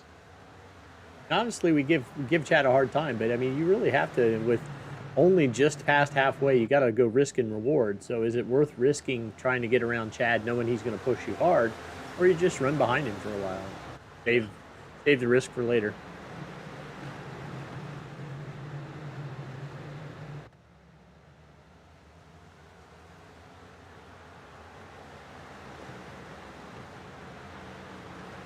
Braxton DeWeese trying to get underneath of the 88 car. Trey Holmes slides up in front of him. Takes over the 13th position.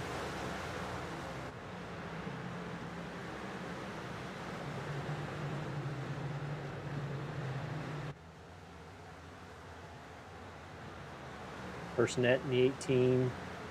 Working on Josh Clark in the 28.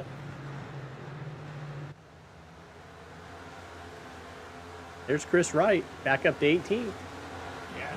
Now he's on the same. Along, doing a good job, and he's on the same schedule. I believe that's what you were going to say. Yeah, he's on the same schedule, but he has a set of tires in hand, right?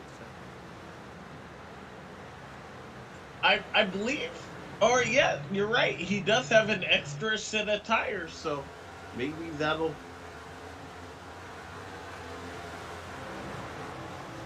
Nick Massey was the other one who tire strategy. He's dropped quite a ways back. There's the 8 car getting loose again in front of everybody, kind of slides to the outside wall.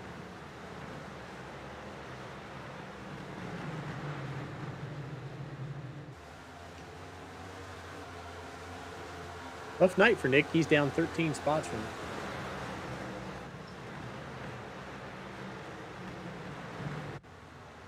Back up front.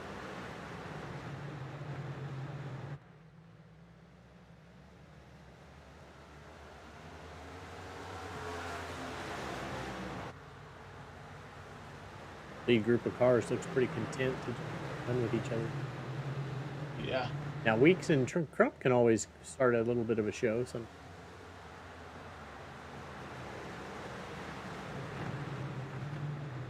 I think Weeks is just happy that he's still in the hunt after that mistake there. It didn't seem like not a mistake, but he definitely went the wrong way on that last restart. Caution. 11th one of the night. Back around car 26, maybe. Take a look. Justin Fortner. I feel like we're getting close to a 2 tally mark territory. Oh, he gets a punt. He got punted from the 64 car. And he just loses control there. That was interesting. I wonder why the 64 kind of just nudged him around right there.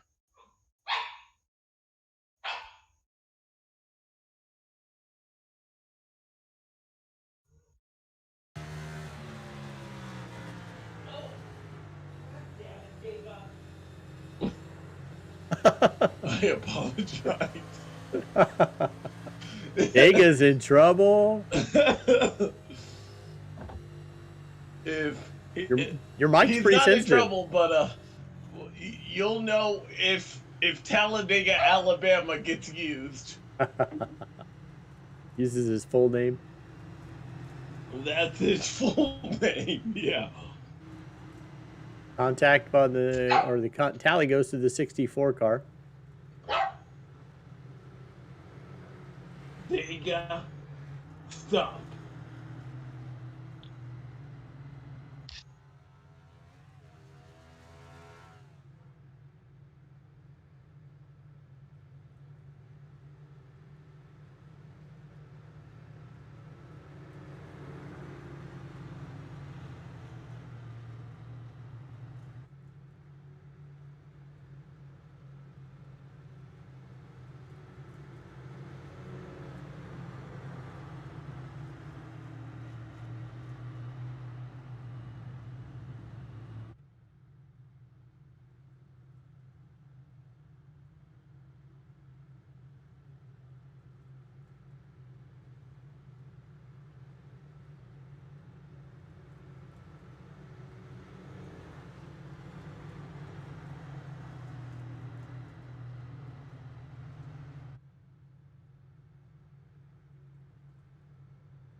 Welcome back here under the 11th restart of the night. Kwame Scott has held on the lead, I would imagine, for the past 100 laps or so. No one's been really able to get away from him. Could this be his night? 3 wide, mid-pack. A couple of cars making contact there.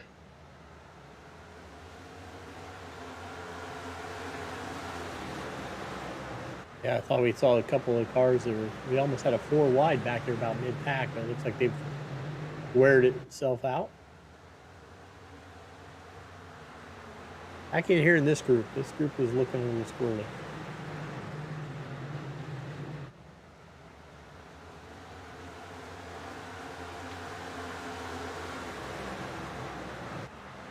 Yeah. That was a squirm of cars.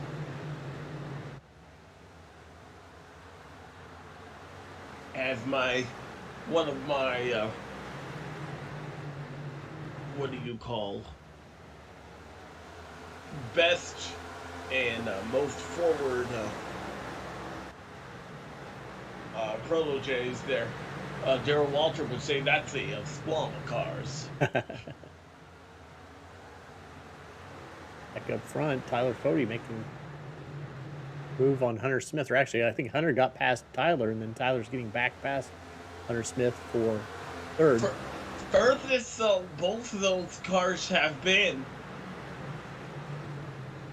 Nice to see Hunter Smith having a good run here today. Weeks now looking underneath. I don't wonder if Hunter Smith is losing a little pace. Like a little bit of a freight train bottom there trying to get around it.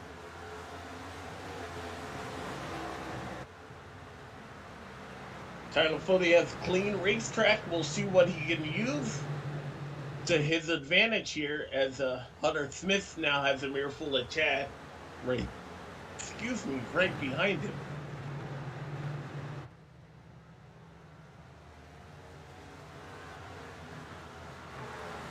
Caution.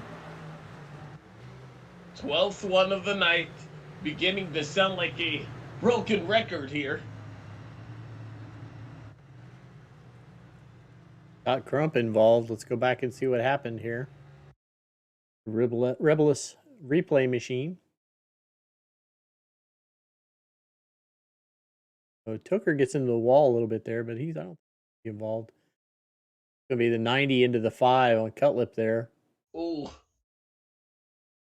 and that's pretty big there for last year's winner at Richmond. Oh, Daniel Martinez getting the butt end of that. Almost got by it. Scott is going to lose a ton of positions. Well, do you lose those positions there? I don't know. I've asked that question many times. It always depends on when the caution came out, what your position was at the time. So he might not lose a ton, but there is some damage to the back end of that 90 car that we see that he'll want to get fixed here. Now, with this rash of yellow flags, you have to be conservative on your tires as well. Yeah, so he does go all the way back to, it's still tagging him as 10th.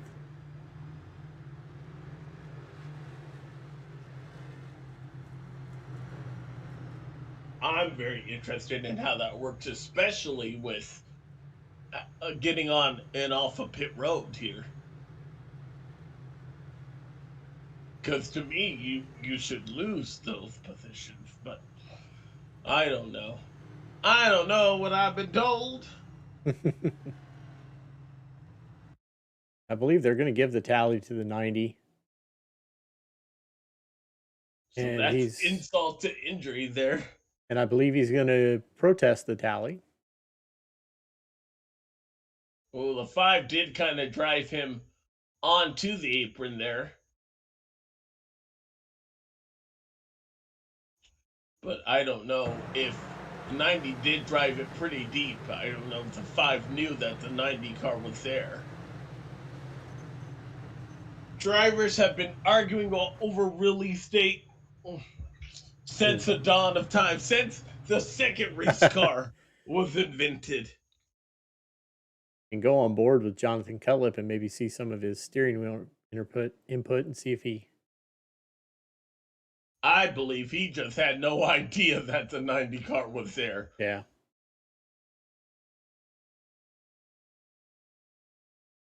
Trying not to do an R.C. Anderson there and just missed the butt end of those barrels. Yeah, that But cleanup crew would be like, hey, we just got those cleaned up. Why are you doing it? We have a new leader here. It'll be the 13 Braxton DeWeese. He stays out along with Gerald Campbell here. I thought this might flip the script, this caution on new tires there. Yeah, top 9 stayed out. So all the way through Jesse Rasmus are on tires. They're going to be about 11 laps older.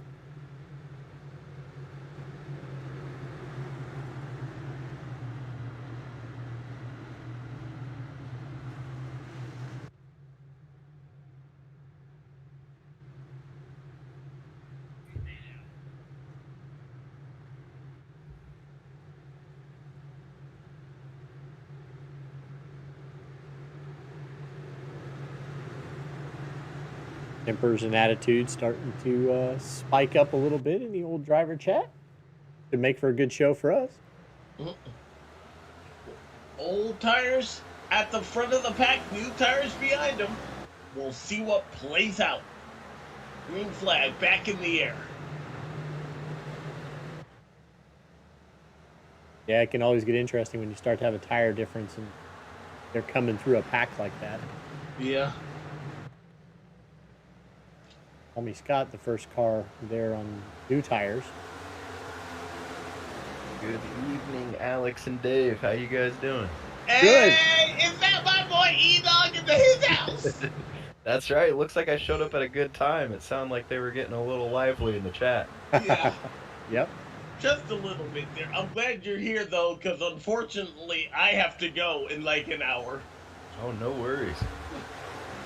Well, and I see that we got some split strategy, and it looks like there's been quite a few wrecks, and I hate to inform you guys, but usually when there's this big of a split in tire strategy, it gets a little more physical in the middle of the pack. Oh. So we'll see how this goes. Yeah, we were kind of watching back there where Kwame, where he has the newer tires and he has to come through there. Yeah, I see But Kwame's how been new stout. are these tires versus the drivers that, as we see one car get very low. Oh, Weeks in the wall. Matthew Weeks hard into the outside wall there, and that's going to trigger a yellow flag. I believe, is that the 17 Hunter Smith there involved? Yeah. Yes. That's unfortunate there. Sorry, Ethan, as soon as you came in, one of your Pro Edge cars involved in a wreck. That seems to be a trend. Looked like David Tooker got a piece of the wall right behind them, too, kind of reacting to that. Oh, Hunter may have just, maybe a little bit of net code there, which you hate to see, especially happen at this stage of the race there, but the 11 getting into the side of the 19 and then back to finish off what the 17 really started. So it'll be interesting to see if netcode was the reason why there, but Matthew Weeks and David Tooker, both Pro Edge racing cars, getting a piece of the action. Yeah, and it just looks like one of those unfortunate deals where Weeks is coming up off the bottom, Hunter gets a little snap loose coming off the corner on the top. They come together, and that was weird for the 19 to have trouble right there by himself, it looked like. Yeah, and that tells me that he's probably running a lot of rear brake in the car, helping to turn down into the corner on entrance on the brakes, and that works great and all when you don't have to stomp on the brakes, but once you have to stomp on the brakes, then you tend to lock the rear brakes up, and that's kind of what it looked like happened there, reacting to the wreck, and then of course gets a piece of it anyway when he's trying to get around him. Like we got our in-race reporter Robert Hill has joined us in the booth. How's it going, Robert? We haven't seen you much tonight. What's up, buddy? Oh man, this is getting intense out here. These guys are heated. Are you still in the race? Yeah, man. I'm Ouch. running a weird strategy tonight where I'm Not trying to outside. Ouch. I'm trying to double stint tires early on, so I have tires at the end, which is something I usually struggle with. So I'm running 25th right now. I got Okay. Crump behind me though, so I might be running on the tow truck soon. And Robert, I don't know if it's been touched on much because I just hopped up in the booth. But how about that paint scheme, man? What's going on there? Yeah, Justin and John decided we were gonna run some Looney Tunes schemes I tonight. love it. I absolutely love that. That Now- is so cool. Now, a couple of them are controversial, though. You got Porky Pig with no pants One's on. not wearing pants. Yeah. Yeah, Oh man. And you got Speedy Gonzalez, he's been wiped off the planet. So. yeah. He's been wiped off the plane. There's like a slow version of Speedy Gonzalez, and I tried to be that, and Justin's like, "No, you have to be Roadrunner." I'm like, "Okay, okay." Well, hey, you keep doing your thing out there, man. I like the call, kind of switching up the strategy because, with how many yellows we've had out here, and it seems like it's going to be a mission to try to get any sort of track position. So I'm all for it. Yeah, there's some guys with some attitudes right now, and they're very heated. So I'm kind of expecting some big wrecks to come still. Some guys just got taken out there that are pretty solid. So hopefully we can gain some spots here in our number 2 Roasted Gems Coffee, Dave Huck's Pit Pass Network Looney Tunes car, and see what we can do for 21 Savage. There you go, man. See it. Crown Jewel race, man. These are all about attrition. So yeah, looks like you got the one to green. So we'll let you get back to it. But good luck out there, buddy. Keep it clean and try All right, try to get up there. We'll try to see you in an interview later. Yeah. All right. All right, see you guys.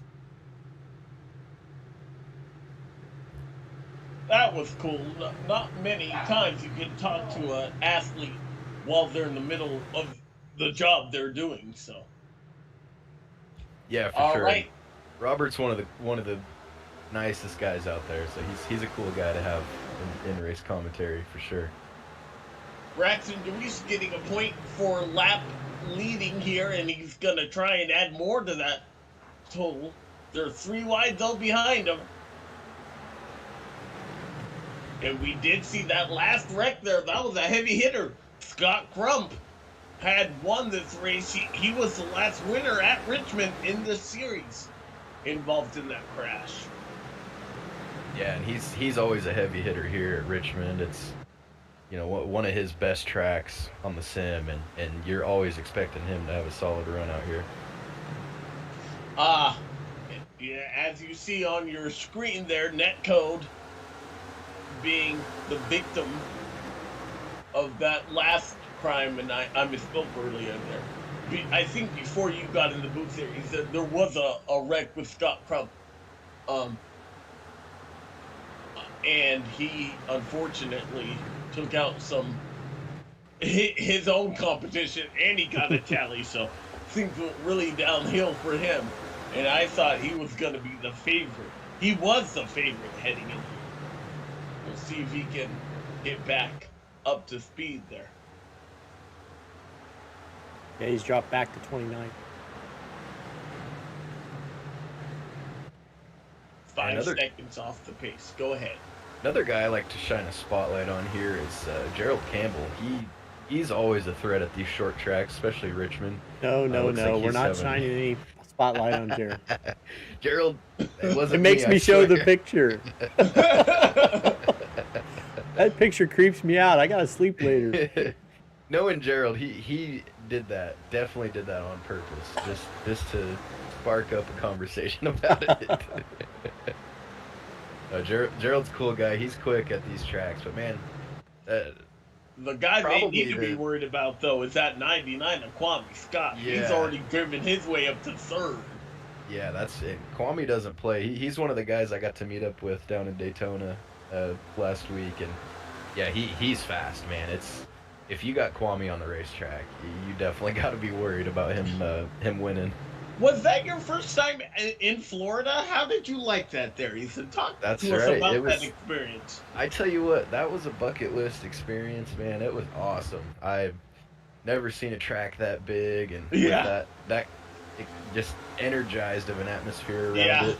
I mean, it was awesome. The Thunderbird jets are really cool too. I never realized what they do I at got to Daytona. go to the So 500 in 2019, and it was amazing. And the fact that you went and Ricky Stenhouse Jr. got a win. yeah, yeah, that's crazy.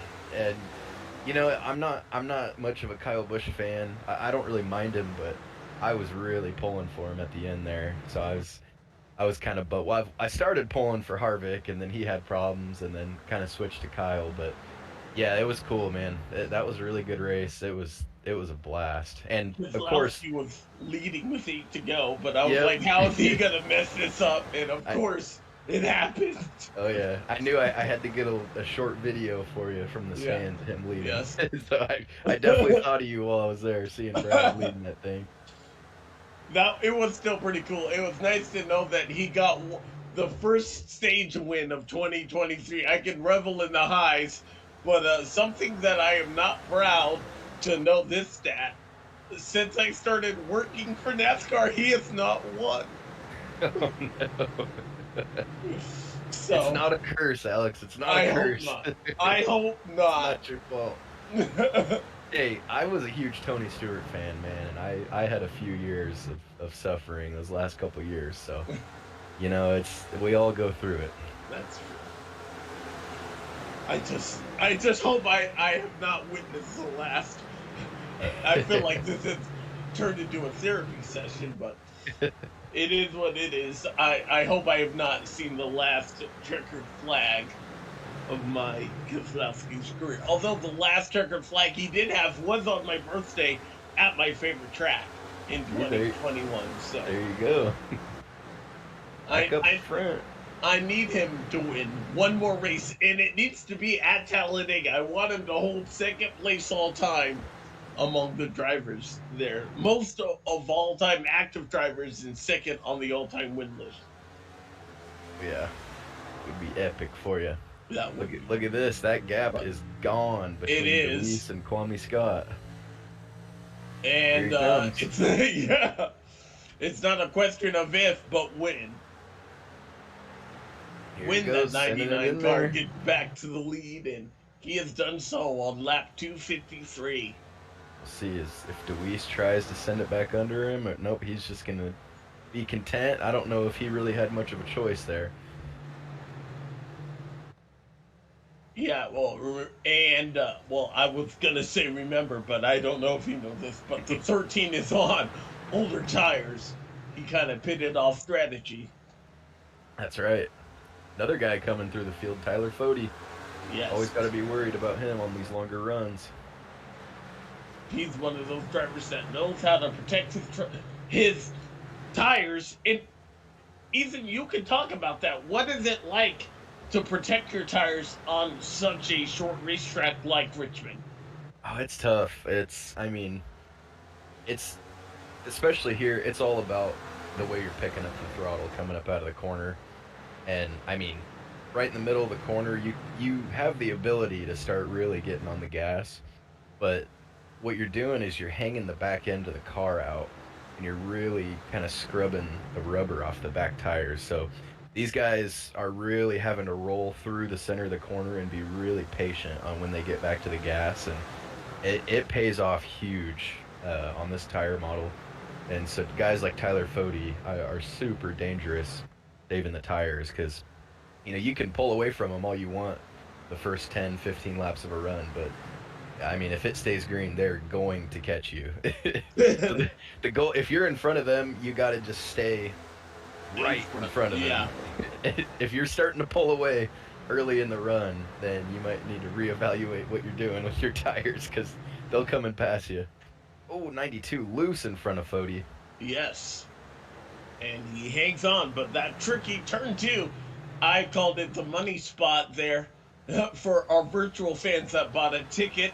Turn 2 is where you would have wanted to be at, because that's where all the action has happened.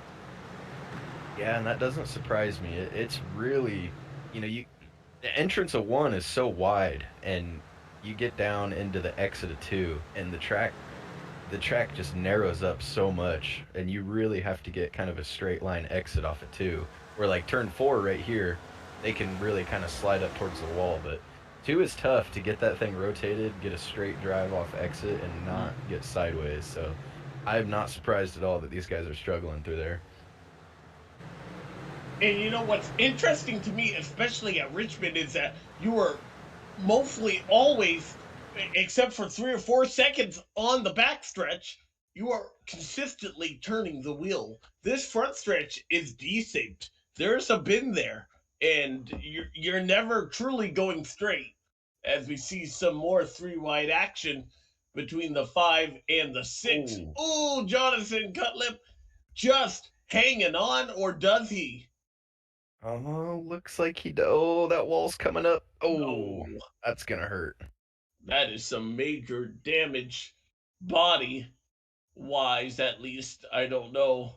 And he'll just have to hope that he didn't break a toe link from that hit. Yeah, It looked questionable. So that yeah, was a I'm pretty gonna hard hit guess that might have been the case if we're seeing him right there on pit road. on pit road. Oh, and let's add the frustration factor into it. You've been out there for 263 laps. You've had a pretty good clean race, and then something like that happens. Frustration has got to set in here. Oh yeah, yeah. It's just one of those things, man. These crown jewel events. I mean, it really is a race of attrition, and just any given lap, something could happen, and you're just in it. It's something like that. Cutlip didn't necessarily do anything wrong. They just kind of ended up 3 wide out of the corner and ran out of room. Look at that guy in 9th in the standings. What's going on there? In a rookie standings. I don't know how you got in the rookie standings. I'll blame Chad. Chad must have tagged you as a rookie. Caution's out. It sounds like Caution may have been involved. Oh no. Let's see what happened The here. 90 car and your buddy there, Gerald Campbell, Uh-oh. star of the show. It wasn't me, Gerald. Oh, looks like the 31 just got into the side of the 90 car. Thought, and that is a hard hit. Let's see. It sounds like somebody was upset. Oh my goodness. Oh man. yeah. The 90 is gonna get broadsided hard. It sounds like somebody was upset about that, where he came back up the track. But I mean, you could see the brakes locked up on the 90s. I don't think that he really could do anything there about his car sliding back up. But is that the 50 or? Looked like the 24. Michael Hossack hit him, yeah. And the 09. Yep, and then the 1 car right at the end there too. So a 5-car wreck, and Scott Crump's nice has gone from bad to considerably worse. Yeah, and Gerald Campbell might just a misjudgment. I'm sorry, but I feel like that was a misjudgment on the 31's car fault. Yeah, that's right. And we heard the chat light up. People upset with Crump for sliding back up, but Gerald probably doesn't mind, because if they would have seen the start of that, they might have been thinking something different. That's probably about what Gerald's looking like right now after that.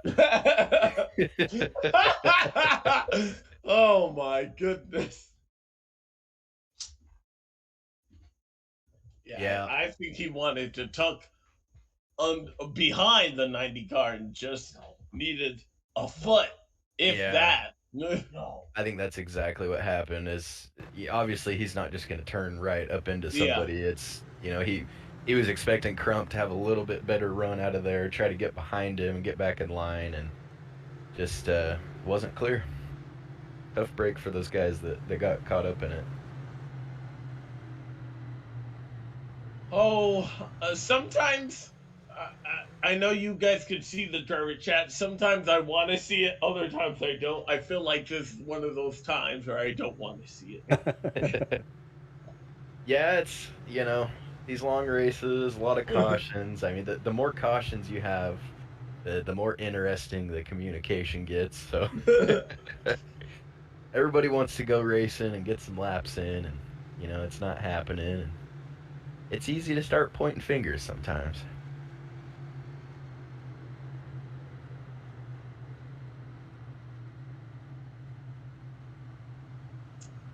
You had mentioned Kyle Busch. You were rooting for Kyle Busch when you were at your time. What did you think about his early win? The last being on the Fontana Oval there Yeah, last Sunday. that was really cool. Obviously, I was pulling for Harvick before anybody else, but that was pretty cool seeing Kyle get a win, and after his change of teams and all the Yeah. stuff he's gone through last time at Auto Club, and how much success he's had there. That was a pretty good storybook ending for that They racing had surface. mentioned that it had been over 50 races since he last won on concrete, and I thought that was interesting because in uh, I know he did win, and I was so glad to see him win because he now holds the record of most consecutive seasons with a win. But if it weren't for that Chase Briscoe dive bomb into Tyler Reddick at Bristol last year, which I was able to see firsthand on pit road there, but Kyle Busch would not have went to victory lane at all last year. Yeah, yeah, it's crazy. Just little things like that, and then obviously there's races where something like that happens, and then they don't end up winning because of it. So it could go either Exactly. way. Yeah, a guy like Kyle Busch that we're talking about him, and he has not had a win in over 50 races on asphalt. Right. Kwame Scott gets up to a good jump here. Got Lake Norman teammates Ryan Gavel and Tyler Fode behind him. Here comes that 15 They're car. going to have to take the win away from Kwame Scott here. I'll be interested because I won't be able to see the end of this one here. Only got 30 minutes, but I would. I'll be hard pressed not to see this 99 card victory lane. Yeah, I will want to know what happened. yeah, and if you're Kwame Scott, you're almost kind of nervous that you've had such a good race because you come down to the end and it almost feels like it's gonna get taken from you. Oops, somebody in the fence back there. Looks like they kept it straight. Not sure who that was. A little bit of shuffling back there, but to keep it green here, it was That one of old these turn cars. two wall. She's mean, boys. Another favorite quote from. I've just been quoting Darrell Waltrip this entire race. Matthew That Weeks still old out turn there. two. She mean.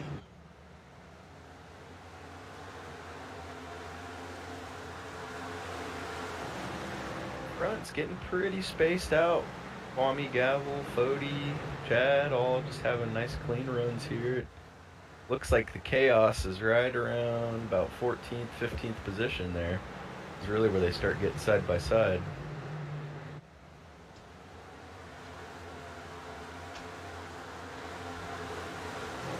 Yeah, I just.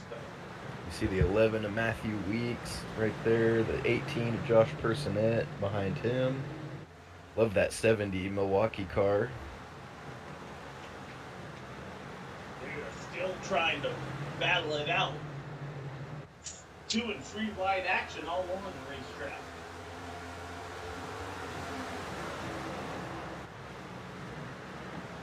Oh, sorry. I was busy trying to plug in my phone. It was going to die. Get to the charger. Yeah, I don't know. My Bluetooth headsets, I don't know if they're going to make it all the way to the end of this race. Oh, 42, Oh, 12 around. The 12. Zach Rogers into the grass. And some No caution. major damage on the front end of that race car, though. We see green.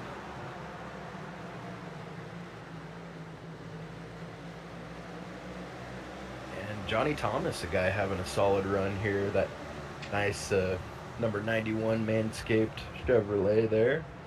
Always happy to see Johnny having a good run. I think he followed the same tire tracks almost as what we saw with Jonathan Cutlip there moments ago. Yeah. John cut the grooves for him. Yeah. Really slick paint scheme on that 64. Smoking Gobbler Barbecue. We were Tyler bouncing off the Dixon wall. shout out there. Man, now you're just making me hungry there, Russ. Yeah, there's lots of good ones out there. I saw Raising Cane's in there somewhere. Yep, that's our pole setter, the 42. Where is he at? Oh, looks like he's cruising in 10th right there, having a good run. Nice and smooth. I have run over a dog toy, of which my dog is now fighting me for. We have more reinforcements joining us in the booth. Mark Murphy's joined us. Mark? Ethan, hey Dave, hey Alex, it's good to be here. How we Glad to doing, have Mark? you in. No, I get to wear many hats this evening. So, do a little bit of broadcasting, doing the off tracking. It's probably the first time I've done everything in a race but race the car. Right? There you go. This Jack is a of race all so trades. long we need to have two There might shifts. So. still be time, though. You know, I'm not used to seeing Ethan in this capacity. Usually, he and I are idling out in an ARCA car somewhere, right? That's right. Arca, trucks, you name it. Heck yeah, we've got a good one going here too. Kwame Scott, Ryan Gavel, Tyler Fody, class of the field speed. Braxton has been up there. So's Ethan Stanley. And you got Chad sneaking up into the top 5 and 4th. So been a fun race to watch. Been an interesting race to officiate, but race to watch. Man, and you know you're doing a job that many others would not want to do, especially in a race like this. I'm sure you have been busy there in the off-track tower. You know, it's fun. It's a different perspective for me, right? I want to know what goes into all the tallying, and what happens once you receive your second tally. I asked earlier. You get points though, right? You're just dismissed from the race. Yeah, so essentially what happens is if you are judged to be the cause of a caution, you receive a tally. So if I run over Ethan, I get a tally. Okay. But that's fair. It's Ethan. Once you receive your second tally of the event, theoretically you are parked. Now you can appeal that if you wish and continue racing. However, if you lose your appeal, you go to the back of lead lap cars, the finish, and you start shotgun on the next race. So, there's a penalty for continuing to race under protest. I will say, most of the time it's fairly clear.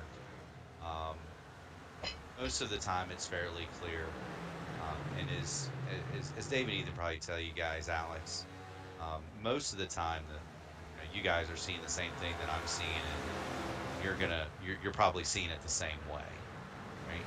Oh yeah. So the other thing is that,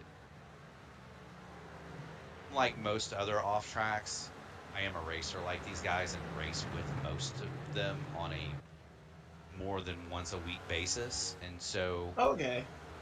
I feel like for me in particular, it's not like some of the other admins we've had that don't race or don't race competitively.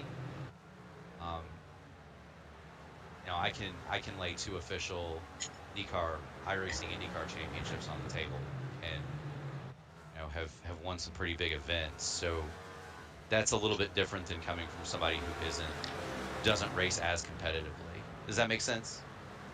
Oh yeah. Oh yes, very much so. I had a question just about that, and now that you're in here, we don't typically get to talk to our racing control during the race, so it's good to have you on board. Is it true if you wreck Chad, you lose a finger? It is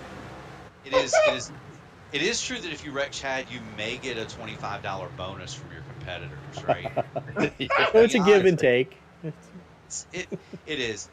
Chad's a good friend, and he's an awesome guy to be around. And speaking of awesome, we got an awesome battle brewing for the lead here. We do. We got Kwame leading this thing. You got Gavel right behind him. And then the master of the long run, Tyler Fody, third. The longer this goes, the more it's going to play into Fody's hands if Chad doesn't give him the crone horn here. That's right, and especially see Ryan Gavel in the 0-1 really hounding on Kwame in the 99, and Yeah. while all that's going on, Tyler Fode's just biding his time right there. I mean, how many races have we been in, Ethan, where Fody has just saved tires, saved tires, saved tires? Like the Iceman from Oh man, Top Gun. He just wears you down. You get bored, frustrated, and do something dumb, and you look up and you're like, where did he come from? And he's gone. I tell you what, Mark, I don't have enough fingers on my hands to count how many times he's won races that I thought I had in the bag. I tell you what, I'm just any glad more he's than not. 20 laps, and he's gonna be there. I'm just glad he's not eligible to run in that ARCA deal because he'd win every race because that's a tire conservation formula. Oh yeah, Um, I'm thankful he hasn't figured out how to save tires in an Indy car yet. yeah, you'd find a Um, way, that's for sure. it's different though. So the way you drive an open wheel car as opposed to these is so much different. As you know, Ethan, Oh yeah, so much different, and it doesn't really translate. That's what amazes me so much about guys like Chad, Tate Lytle, who's not here tonight, um, the Scott Crumps of the world. Those hmm guys are fast. They're fast at anything, and that to me is pretty amazing. 'Cause I struggle, man. Like as part of this, I actually do the testing, and I'll get in and turn some laps. And if you go to the board, my fast lap in practice was half a second off of what they're capable of. Oh yeah, yeah. No, these guys are the real deal, man. Yeah, quick. And you just wonder, like you look at Kwame. I just wonder if he's driving too hard. Yeah, yeah. It's Well, really we hard have to yet to tell. see him really. We've seen Ryan Gavel be over there, be able to, take a peek, but that's it, is take a peek. Yeah, and we really start now. We're seeing Kwame kind of stretch the lead out. Yeah, it's is he pushing hard or has he done a better job saving the tires? It's all kind of a waiting game That's here. true. We We have don't not know. seen a green flag pit stop, and we are in the mix of what would be the final fuel run here. Are they close on fuel? I have not paid attention to that. Are we in a situation where they can make it on gas, but they're going to be begging for tires, or is it? Uh, Anybody that pits will be noticeably faster, but everybody will need to make one pit stop in order to make it to the end.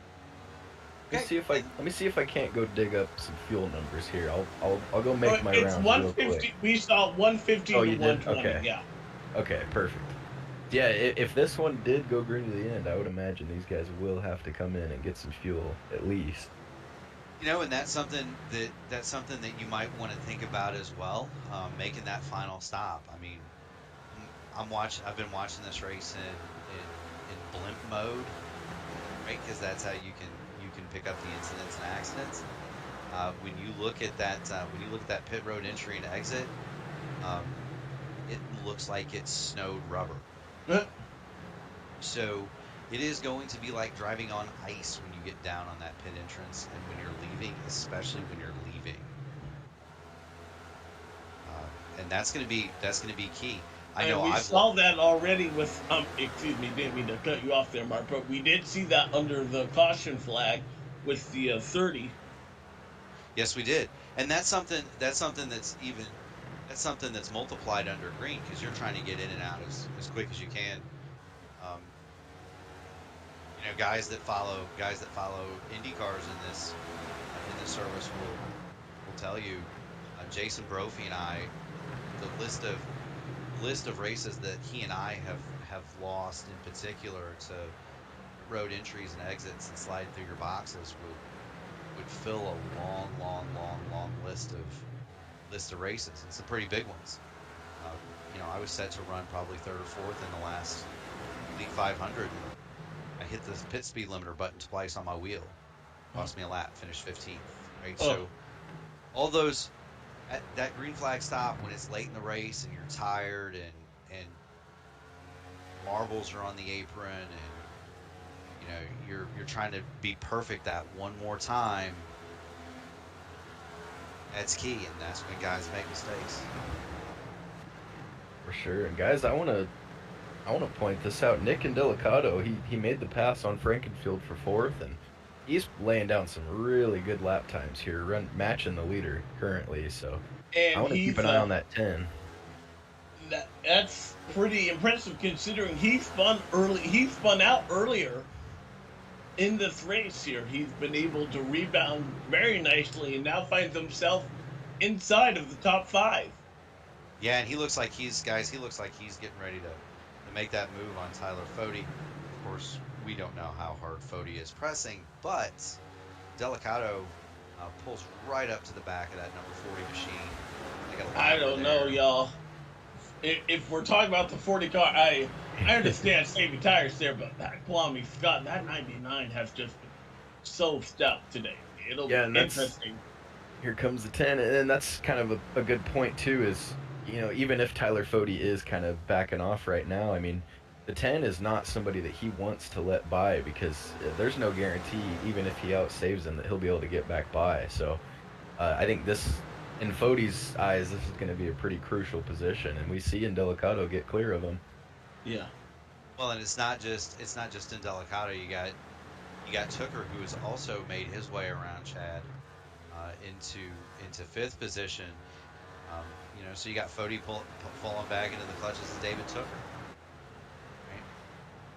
Right? And we know Tooker's not going to wait around. He'll get up there and press the issue just as much. Absolutely, and that's a stout car. That was our pole sitter, was it not? I believe. I don't know. I was not here for qual. I thought it was the 42, Chris Wright. Take it back. You're right, Chris Wright. Chris Wright started on the pole. Tooker was 3rd. Oh, okay. So you got a guy that's really fast on the short. He's fast for 1 lap, and he's made his way around Fode now. So he'll set sail with Delicato, and they've been kind of running together most of the day too. And they haven't been spinning. When they haven't been. Yeah. Well,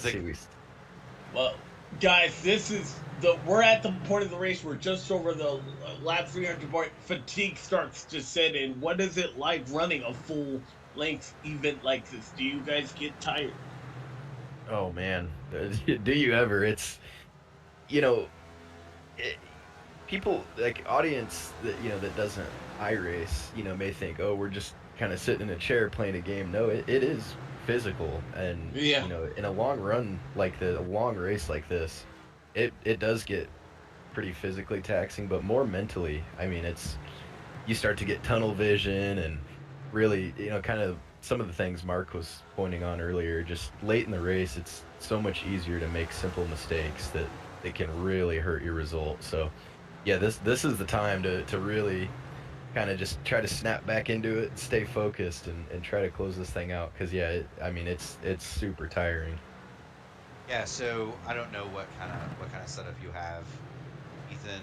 I run a direct. I run a Podium Fanatec direct drive. Oh man. So you're really working the wheel. So it depends on the track. I can tell you just last week, the ARCA race, I was done, like, physically done. We do have caution. The Speedway, I'll let you guys call that, and I'm gonna go figure out what happened. Let's go see. Nothing gets by the all-seeing eye. All right, good luck down there in the tower, Mark. We'll see you. But this should bring us everybody onto the level playing field here. I'm telling you, this plays right into the 99's hands as we see maybe Joey Chapman in the 92. No, I don't. It's not tagging it on anybody as being in the accident. So I'm trying to find out if we can see smoke or. So the cause of the caution is going to be the number 1. Okay. Self-spin in turn number. He self-spun it off of 4. Take a look. The all-seeing eye sees all. And this is one of those times when you save tire to a fault, because a couple guys got by Fode. All of a sudden, the caution comes out before the tire wear difference sets in, and you're down a couple spots for the next restart. Now, you are gonna see who can save tires come into play here. One of the things that I haven't been tracking has been tire usage. So how many sets do they have left? And who may have saved a set early, like they didn't pit under an early caution, but now they have an extra set for a We short saw run late in that the with, race. we know the 42 has an extra set, and look where he is, Dave. He's right up in the 9th position. Yeah, I believe They Nick sent Massey Blade has an right extra back. set as well. Yes. So Yep. Massey and Wheat, or excuse me, and Wright both have an extra set of tires. You And always. that's always, Oh, go ahead, Mark. I was going to say, Ethan, that's one of the things that I always try to do, is maybe stay out if I can early, is to buy myself that extra set later. You're always kind of thinking on these, in these fixed up races with limited tires, how can I sneak a set if I can? Exactly. Yep. Yeah, because if you get, a good 10, 15 lap run at the end, and you got fresh tires and everyone's out, that could be a great strategy for sure.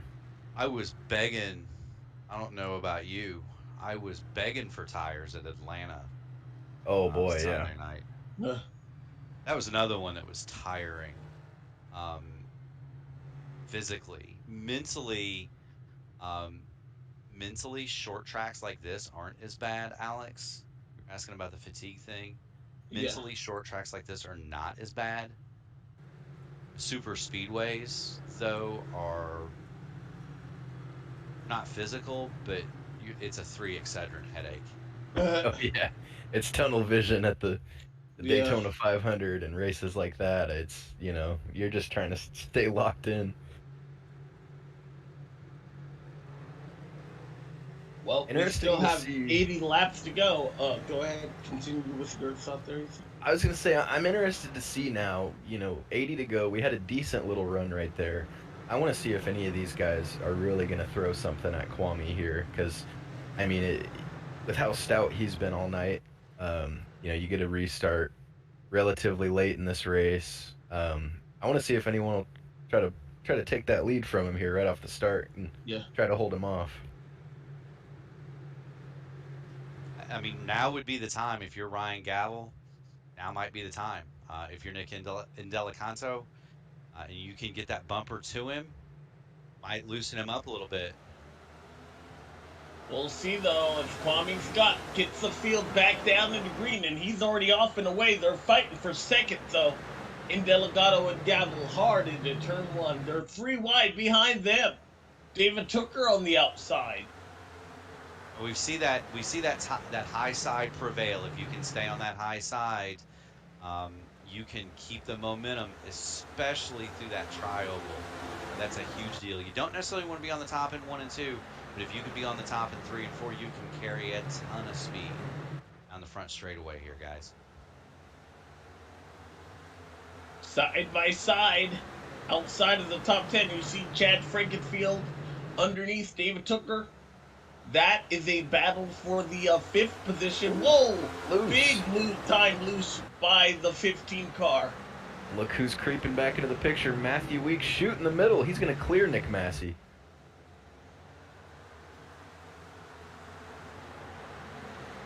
Also, our pole setter, the 42 of Chris Wright, heavy in the mix as well. He's trying to get going. Chad Frankenfield's not done. No, and something else I saw was it was either Weeks or Massey there. It was either Weeks, Massey, or Wright. One of the black cars there kind of got shoved up in the wall a little bit along the back. Contact. I mean, nothing untowed, but just kind of ran out of racing room. Yeah. As I was pointing out, if you come off it too high, you can do that pretty easy. Looks like Weeks is finally going to be clear for that 6th position over Frankenfield. Now he's got the pole sitter, Chris Wright, breathing down his neck there for 7th. Is it just me, or did someone flip on the it's time to go switch? Oh, for Wow, sure. they're They're This- racing. To me, it's with somebody out front like Kwame that's really been stout all race. If I'm close, I mean, I'm taking advantage of this restart here, and I'm trying to get my track position now because I'm, in the car. I'm convinced there's going to be at least one more caution, so I want to try to get those spots now. Sure, sure. The other thing that you have to consider at a track like this, it may take 10 laps to set a pass line. Getting by somebody is not like it is a mile and a half or bigger track. It takes a while on a short track to get yourself in position to make a move. Then you had best complete it when you get there, because if you don't, it may take another 10 laps to set it up again. That's right. And we're seeing an example of that here with Chris Wright and Chad Frankenfield, the 42 and 15. You're gaining ahead. You're going through. Oh, there we go. Caution's out. 16th one of the night. We still have a long way to go here, but we're on pace. We had 10 cautions in the early half. We're on pace to see 10 or more in the second half here, as we see the 21 and the 13 make contact there. Oh, I think that's going to go on the 13. We'll see what the call is from Mr. Mark here. Tough break there for the 21. Thankful no one else was involved, though. Yeah, that's true. These short tracks, that can be hard not to get involved with a wreck like that. I mean, you don't have a whole lot of places to go to get around it. Johnny Thomas, I like the call. Come in and take a set tires here. Yeah, why not? Looks like he's going to be one of the guys leading the charge there on the new tires. Dustin Dewar, he's had a really good showing today too.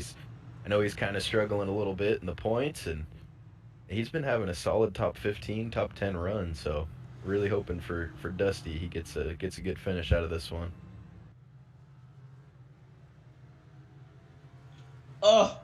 It almost pains me to almost have to do this here, but as I mentioned before, I have a NASCAR production event, so I'm not going to be able to watch the end of this here. I have to go to bed at 11. The 13 is going to get the tally. That's kind of what I expected, though. Yeah. Well, Alex, it's been real, man. I had a good time chatting with you for a telling little you bit though, tonight. The 99 is going to win this race. You got the 99. All right. I'm going to take the 10 car. I think he's going to be the one. Okay. If you're asking, I have to abstain from picking. That's no, fair. you don't have to fair. abstain. Why? Why? I have to abstain because I am the official calling the Yeah, race. that's probably wise. Okay, I guess. I can see that. Damn. Curse you and your logic, no. But Dave, I think I'm about to head out here, unfortunately, just because it I don't want to be more intrigued than I already am. You'll get sucked in, and it'll be at midnight before you know it. Yeah. So, but it was great talking to you, Mark, there. And as always, my man E-Dog into his house. Yes, sir. I will talk with you guys, and we'll see you guys next week. I don't know where do we race at next week? Let's take a look. We're going to Martinsville. Okay, some more short track racing. More cautions. If you didn't get your fill of 400 laps here, then get the 250 at Martinsville next week. All right, we'll see you, Alex. Sleep well. Guys, I will see you guys next time there. I will, unfortunately, I have to go. Have a good one, Alex. Sir, it's good talking to you. Tommy Scott, he picking the top here. He's done that throughout the night. If you were to ask, I'm not going to make a pick, but the cars that I'm watching to make an impact here, the 40, the 42, and very sneaky Mr. Indelicato, number 10, has snuck into the top 3. So that's right. kind of watching those guys. I'm also happy to note, Mr. Burrell, that you and I are going to be running trucks at Martinsville in a full distance format next week. Oh yeah, that's gonna be something. Green flag is out. Kwame Scott with a great jump. Look at Tyler Fody, really good jump there. No, there's something that a lot of people who are watching this that maybe don't race know. A lot of these guys have spotters, I myself included. On the Race First Black Magic team, my spotter Trace did. About this time in a race, if I'm up front, I'll hear on my radio the money's up, and that's the signal that it's time to go. Yep. Uh, Oh yeah. Yeah, this the is go time. It may seem like it's not. 65 laps to go. The pay window has started to open. The elbows are going to start to come out. We're going to start seeing a little bit more pushing and shoving. Here's the other thing that goes along with that, though, Ethan, especially in this league format. If you've already got a tally, how much are you willing to lay the bumper to somebody and pick up the second? Exactly. It's a tough call because you're always thinking about that in the back of your head. As bad as you want to get by some. Oh, Frankenfield, another slide off the 4. Sir, like if I'm Scott Crump, am I going to risk laying the bumper to somebody here, knowing that it's going to get me parked? Exactly. Yeah, it's a call that, I mean, it's tough. It's something you got to think about before you send it. That's for sure. So, 13 to 1, 90, 3-1, 64, 8, 50, 25, 6, 91, 09, 23. All those cars have tallies. Man, that's a lot of tallies. Right? So, but that's going to play into it staying more clean. Yeah, absolutely. A lot of the guys are going to second guess some controversial moves because yeah, like you said, if they wipe someone out, their night's done. So, I mean, look at this battle, 64, 42 going at it. It's incredible. And here's the other thing, that we tell these guys every time in a driver's meeting. Rucker's standing on it right now too. Oh yeah. He's got the message right. The money's up. But something else we tell these guys all the time: don't make me make the call at the end. Oh, exactly. Don't make me do it. I don't want to do it. Don't put me in that spot. We saw that happen in the ARCA race here, wasn't it? Wasn't it here? I'm not sure. It was here, I think, with Stanley and Ethan Stanley and... Was it Joyner? Yeah. It was Ethan Stanley and Latham. Where Latham just punted him coming off of 4. Yep.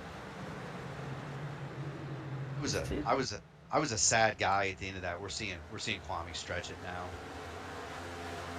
Yeah, really single filing out here. Surprisingly.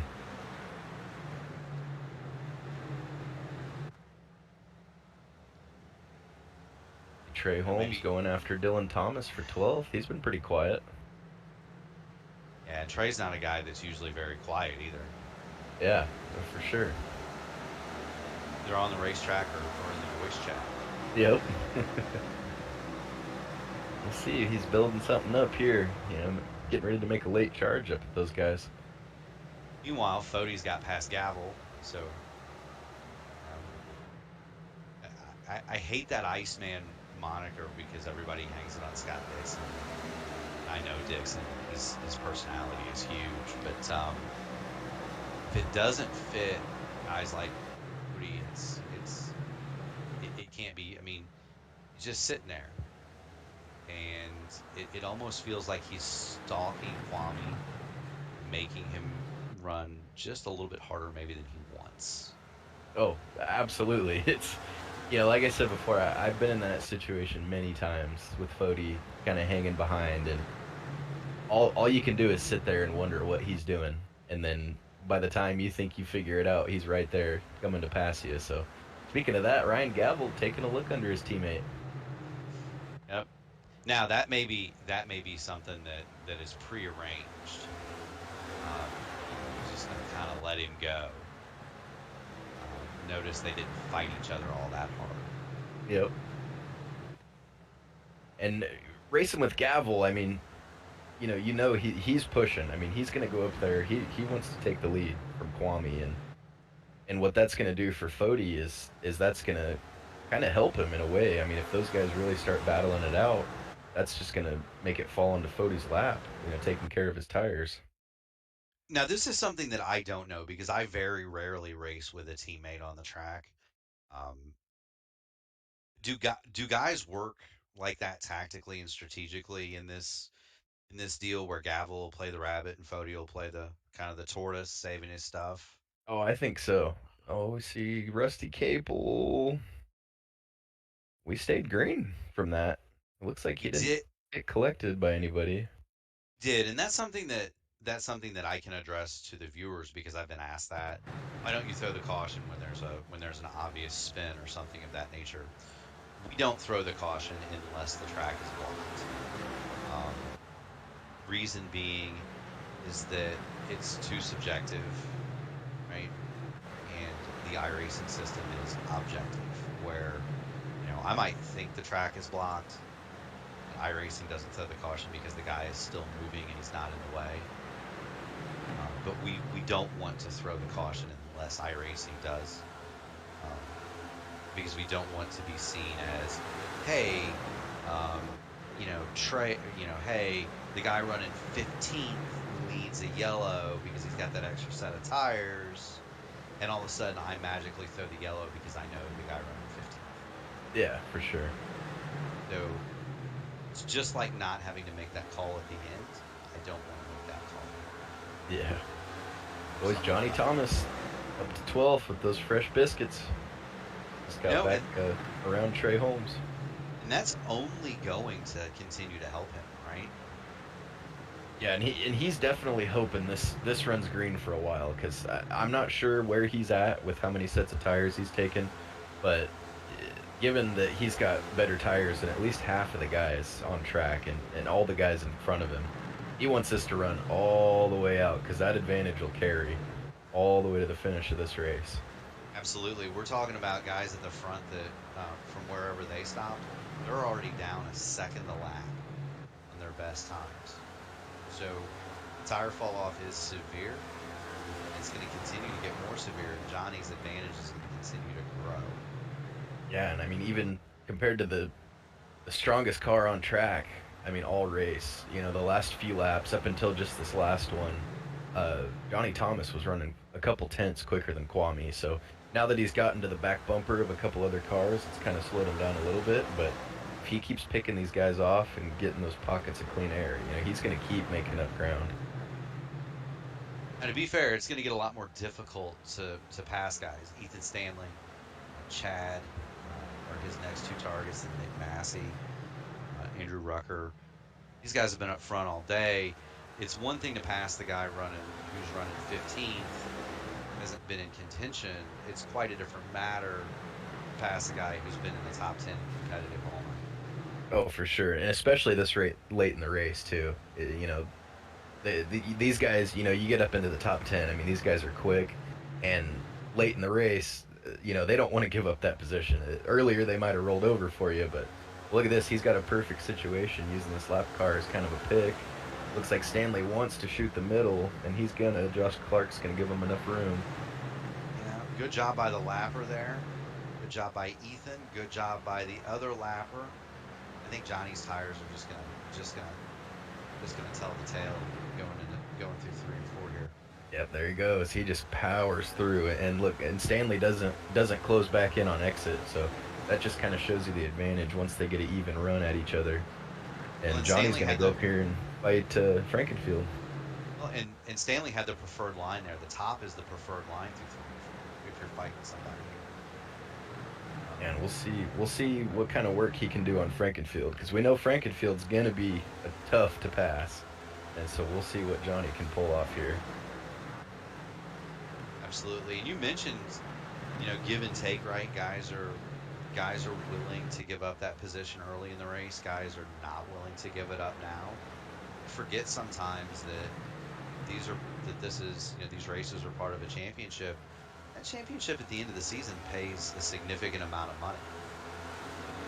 Oh yeah. It's not it's not an insignificant, well, it may be insignificant in terms of your day job, but I'll take several $100s over not having it. Oh, for sure. I always look at it as, getting paid to do what you love to do. It's hard to beat that. If you're on the sim, driving race cars, I mean, obviously, it's quite the passion, and getting some cash to do it, even if it's just to say that you did, I don't know about you, Ethan. That does go through the back of my head. Oh, 100%. With my stuff with Raceverse and Black Magic Designs, it's always in the back of my head. Am I on TV? Am I finishing in the money?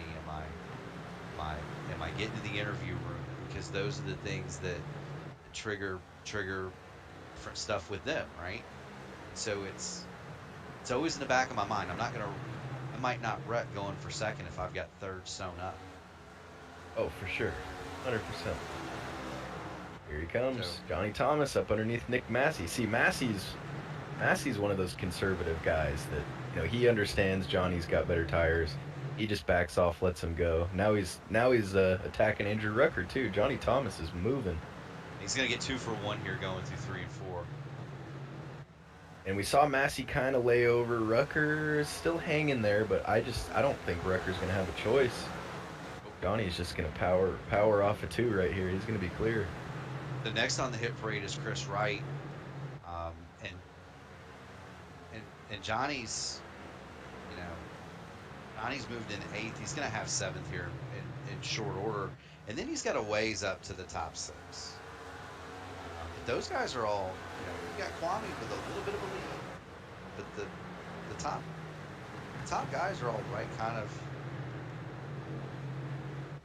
in a line there. Yeah, and another guy to keep an eye on. Speaking of the guys up the road a little bit from Johnny, Matthew Weeks up to 4th here. He got by in Delicado, and now he's kind of attacking Tyler Cody here. And we saw him in that crash not too long ago, and here he is. He worked his way back up to the front, and obviously showing some speed in that 11 machine.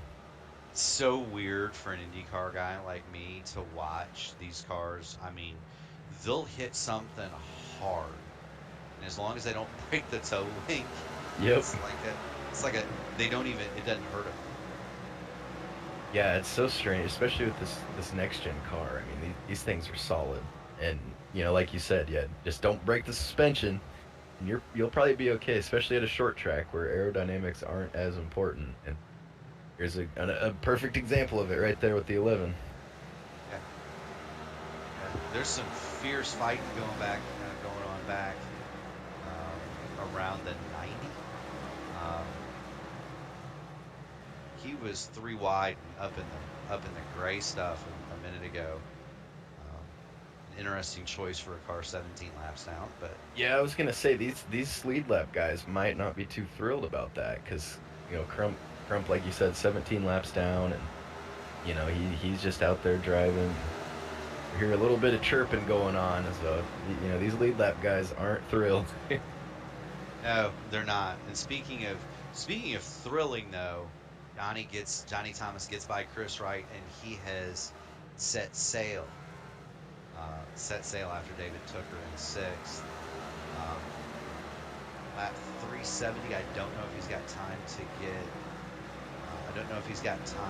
get to Kwame, but he's definitely got time to make it to 2nd.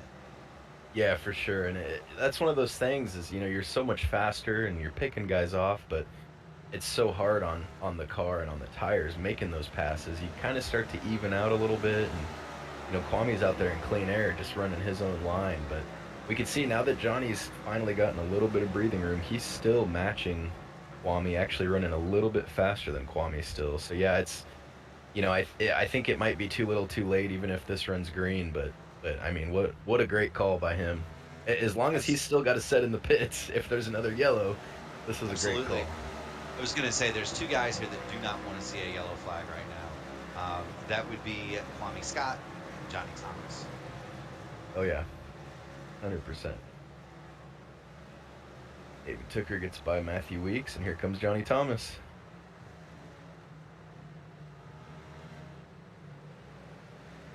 There he goes, right on by.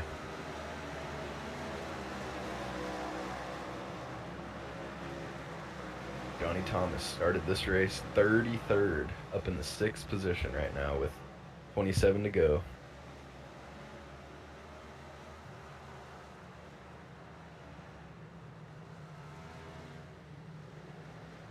And Delicato fighting Fody for the 3rd spot.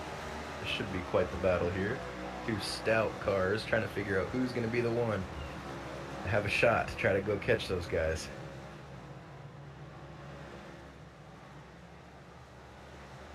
And Delicato's going to clear him. Huge pass by Delicato. Yep. Lead may not be in doubt, but there is a battle brewing there is a massive battle brewing. Everything from 2nd to 6th or 7th is still in doubt. You got Johnny got by Matthew Weeks while we were gone, and he is right there on the heels of Tooker, Fody, and Delicato. Yeah, and this is kind of that middle point in this run where all these different strategies, all these different driving styles by these guys, they're all kind of meshing back together. You got the guys that shot out there, ran hard, they start falling back. You got the guys that pitted, took newer tires, they finally got up there, and they're kind of the epicenter of all that right here for this battle for 3rd. Ooh, little contact. 19 up into the 40, just a touch. Well, now the elbows are going to start coming out. Right? We're down to almost 20 to go. Yeah, and these boys are scrapping it. David Tooker in the 19, Tyler Fody in the 40 car. I mean, these guys are aggressive, man. They'll scrap it out. Every position you give up right now, there's a good shot you're not getting it back. So it is go time. And every one of those positions is a point. Yep, and while these guys battle, here's Johnny Thomas biding his time. A little bit better tires. Look at that. He's going to take the opportunity. Ooh, little tap. A little bit of short track racing there into 3. Lights him up coming off the corner, too. Yeah, a little loose. It looks like he's still going to hang down there. Fody's going to leave that open. And great drive through there by Tyler Fody. Very defensive, but Johnny Thomas gets a little better run on exit. Still looking. Yeah, he's got all the looks of a guy that's fighting City Hall right now. Yeah, these guys, they've been up there all race, like you said earlier. I mean, they're not gonna give this spot up if they can help it. You just wonder. I mean, for Fody, he's saying, "Man, can I hold on? Can I hold him off for another 20, 19, 18 laps? How long can I hold him up?" Because Fody doesn't want to get off the line either. Because if he gets off the line, sure enough, there's 3 other guys right behind him that are ready to pounce. Yeah, and that's how we saw Johnny Thomas get up underneath him to begin with. That David Tooker making that pass, and all of a sudden Johnny Thomas tried to stick it there, and Fody's been able to hold him off so far, but. Right, but you don't want to get pushed off the line because not only that, but you got a lap car right there too. Might like to see Josh Adams kind of get up to the high side and get out of there, but good battle back here for the 10th spot. Dustin Dewar, Andrew Rucker, Trey Holmes, Nick Massey. All these guys right on top of each other, scrapping it out for the 10th spot. And right behind the lap car, Scott Crump.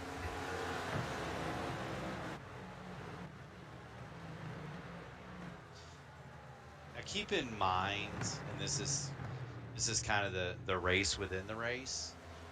We are on lap 383 of a full distance 400 lap short track race. There are drivers deep in the field, guys who may not be having the best of days. Maybe they've got a bent-up race car. They've been out here now for. They've been out here now for three. They've been in the car for 3 hours and 15 minutes. Practice started an hour before that. Some of these guys have been in their rigs for well over 4 hours. Tempers are getting short, and if you're having a bad day, you're running out of laps to settle that score. Right? Oh yeah, and these guys, they always say racers have the best memory, and that always checks out, especially at a short track like this many laps. If anybody did you wrong and you're anywhere near them right now, it might be going down pretty soon. Well, I mean, you didn't expect me to pull out a race a month ago, right? And I wasn't even involved in that. My car was blown up for the last 10 laps. Oh yeah. Tommy Scott, man, any advantage that Johnny Thomas or anybody else might have had is out the window. Kwame is checking out. Yeah.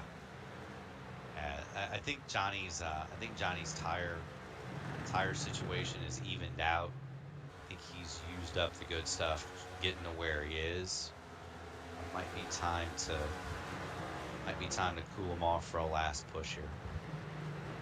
Yeah, I agree with you. You know, it's making up all those positions, battling all these guys that have been so fast. I mean, eventually that wear starts to even out, and Weeks has even kind of closed some ground back up to him. So, yeah, it's kind of damage control now. You made the gain that you're gonna get, and you got to just hold on to it at this point. And I'm sure Johnny is thrilled with sitting 6th right now after, where he was running after that call.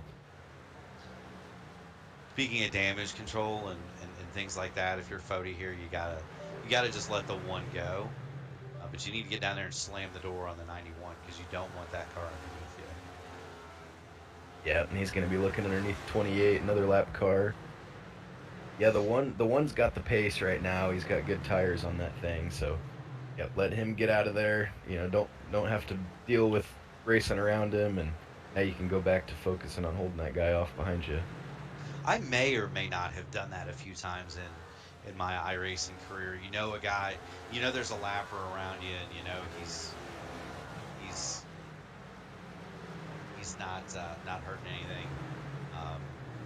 Just kind of let him get out of there. So just kind of reset it. We got 10 to go here. You've got a big lead out here for the 99 Kwame Scott. 7.2 seconds. It's another 1.5 back to Mr. Ryan Gavel in third. And then that third and fourth are right together. Gavel and Tooker. 5th, 6th, and 7th are Tyler Fody, Johnny Thomas, and Matthew Weeks. Chris Wright, Chad Frankenfield, 8th and 9th. And Dusty Dewar has crept into the top 10. Those cars are all relatively together. Fody back through Dewar. So that's a pretty good run for Dusty too.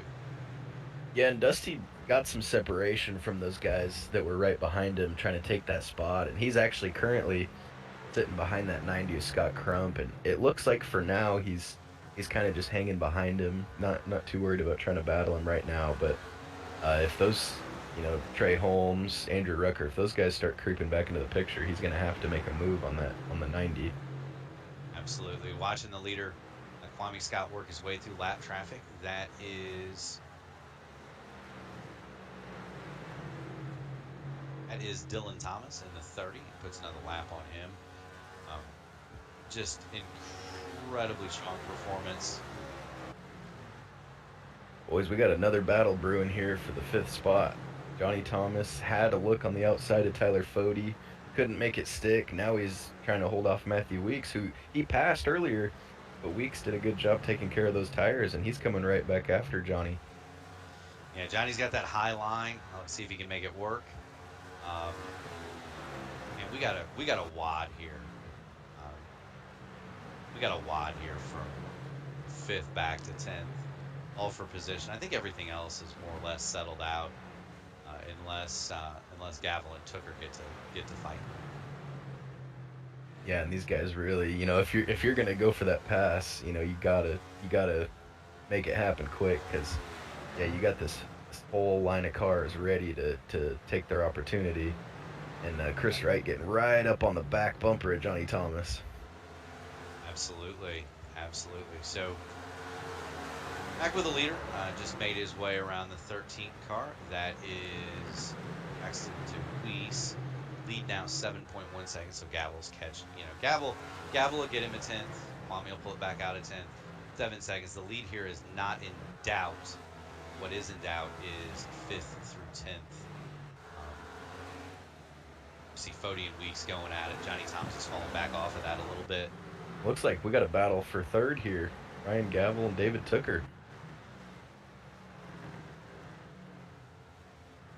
Having quite the scrap here. Tooker's going to shut the door down into the corner. Well, Gavel not quite having it. Nope, couldn't get it done. No, he couldn't, and he's got a lap. He's got Josh Adams in the lap car there, kind of playing with that battle. Again, that might be a situation where if I was the one, I would back out, pull behind the one, and let them guys be. But white flag is out. Kwame Scott. Absolutely dominant here today. Absolutely. Pulled himself out to a big lead. And here he comes coming into turn number 3. Kwame Scott out of 4 for the final time. He is going to win it here at Richmond for the Crown Jewel event. Absolutely is. Nick Delicanto is going to finish second. Tooker third. The Gavel fourth. The battle for fifth. Weeks is not going to get to the back bumper of Tyler Fody, who is going to run fifth. Week 6, Johnny Thomas rides those new tires to 7th. Chris Wright 8th. Pat Frankenfield comes home 9th. And a great run for Dustin Dewar rounding out the top 10.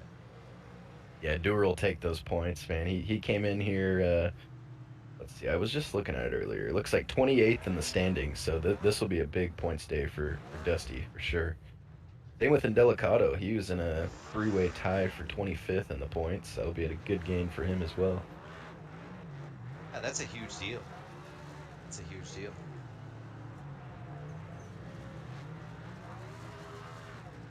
And I'm just absolutely thankful that in a full distance short track race, I didn't have to park anywhere.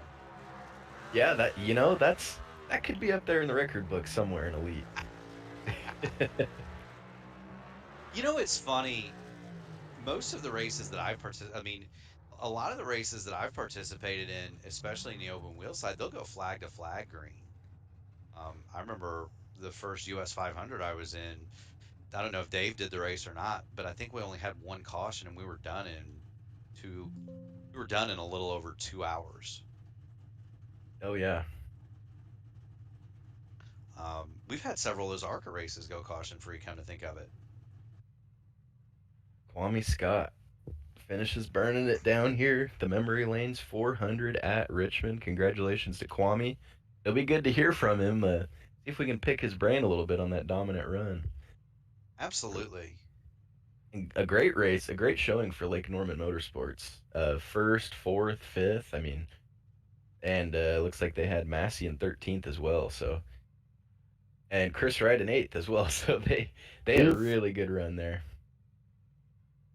Yes, they did. And then, speaking of good runs, third place, David Tooker joining us in the booth. Tooker, great run today. Third place. What was, you were up there all night. What kind of talk us through your afternoon and evening, and kind of how you started third, went from the front to the back to the front, and wound up third. Man, Mark, what a long day, huh? I know you had a long day up in the office today. But no, it was a solid run. Like you said, we started up front. This is one of my favorite short tracks. I feel like I'm pretty good here, especially on the long run, which I felt like that was my pace today, was long run pace.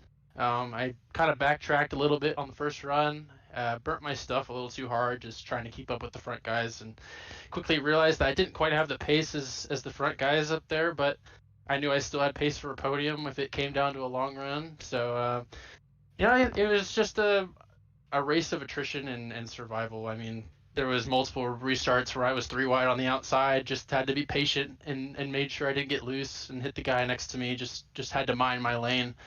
It was just a lot of aggression out there, and knowing when to be aggressive was really important.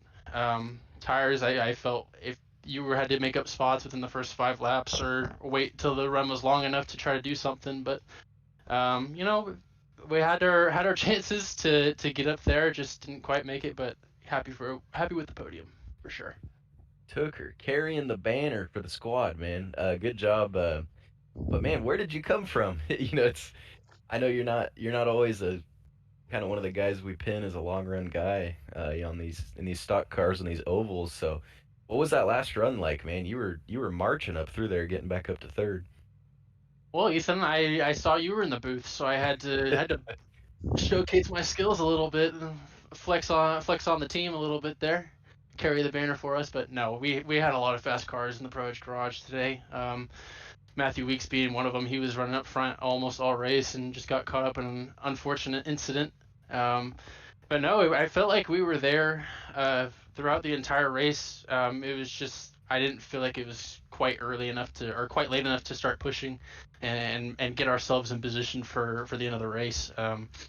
I felt that we just had to make sure we stayed on the same strat and made sure we kept up with the front runners, because I don't know if you guys noticed, but the pace differences between it seemed like the front pack and the second half was completely different. And once you got linked up with that front half, it was just you ran their pace. You knew you were going to be good on tires, and I knew I was being a little bit conservative behind Nick that entire run, and Zeus as well. And really just kind of just fell into my lap. Really, I caught up to Gavel and had a really good battle with him. It was just the right place at right time for me, I guess. Well, man, great job out there. Good charge at the end to get the podium, and go ahead and do your shout outs, man. I want to give a huge shout out to everyone at Pro Edge Racing, all of our cars, all of our affiliates. We put in a lot of work last night in the practice, and even more laps afterwards to try to gain that little bit of an edge on the competition. And I felt my strength that I needed to approach was my long run pace throughout the entire season. Really, it's just been a struggle trying to find pace on the long runs for me. And I felt like tonight I did a really good job of keeping my stuff on it and not burning it. I usually end up burning my right fronts, but kept the right front on it tonight.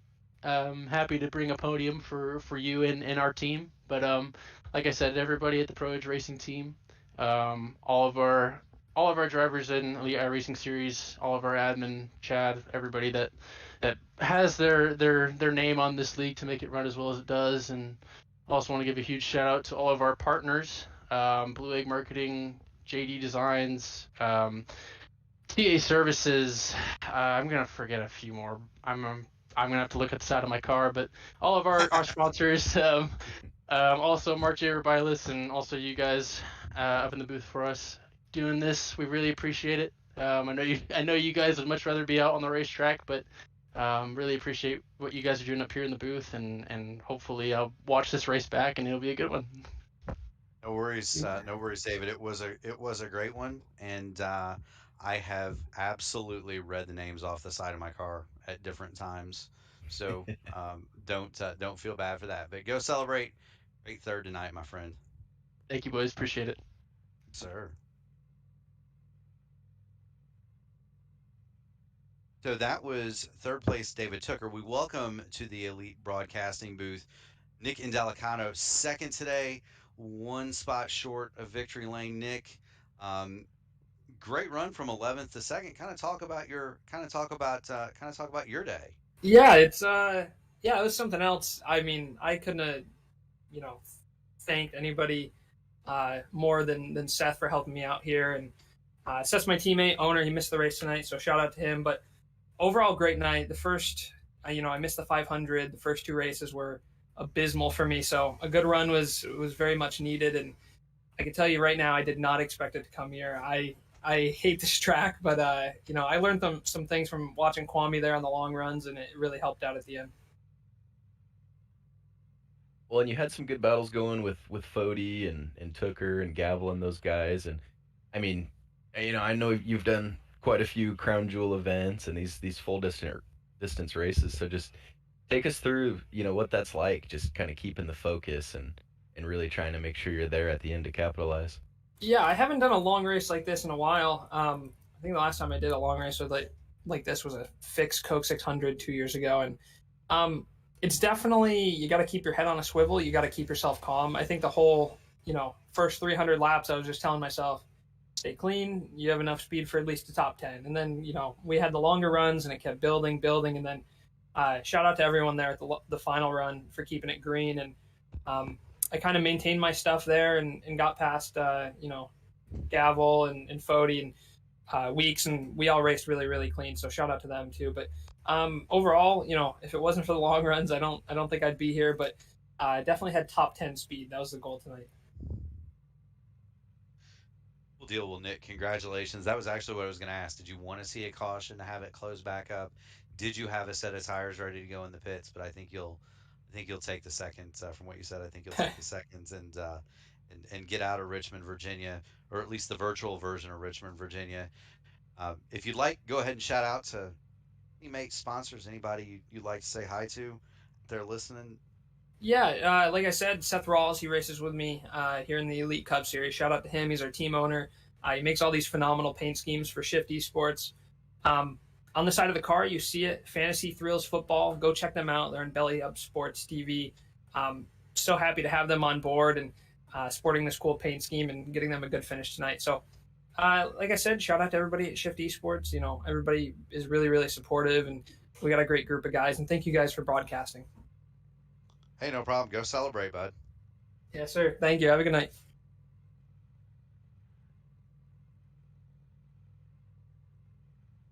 And so the man of the hour, number 99, Kwame Scotts, from a refreshment-soaked Victory Circle, number 99. You had him covered today, my friend.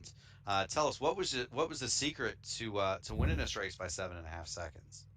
It's just tires. I mean, it's always tires, but exclamation mark on tires. Everyone knows it, but it's just that important.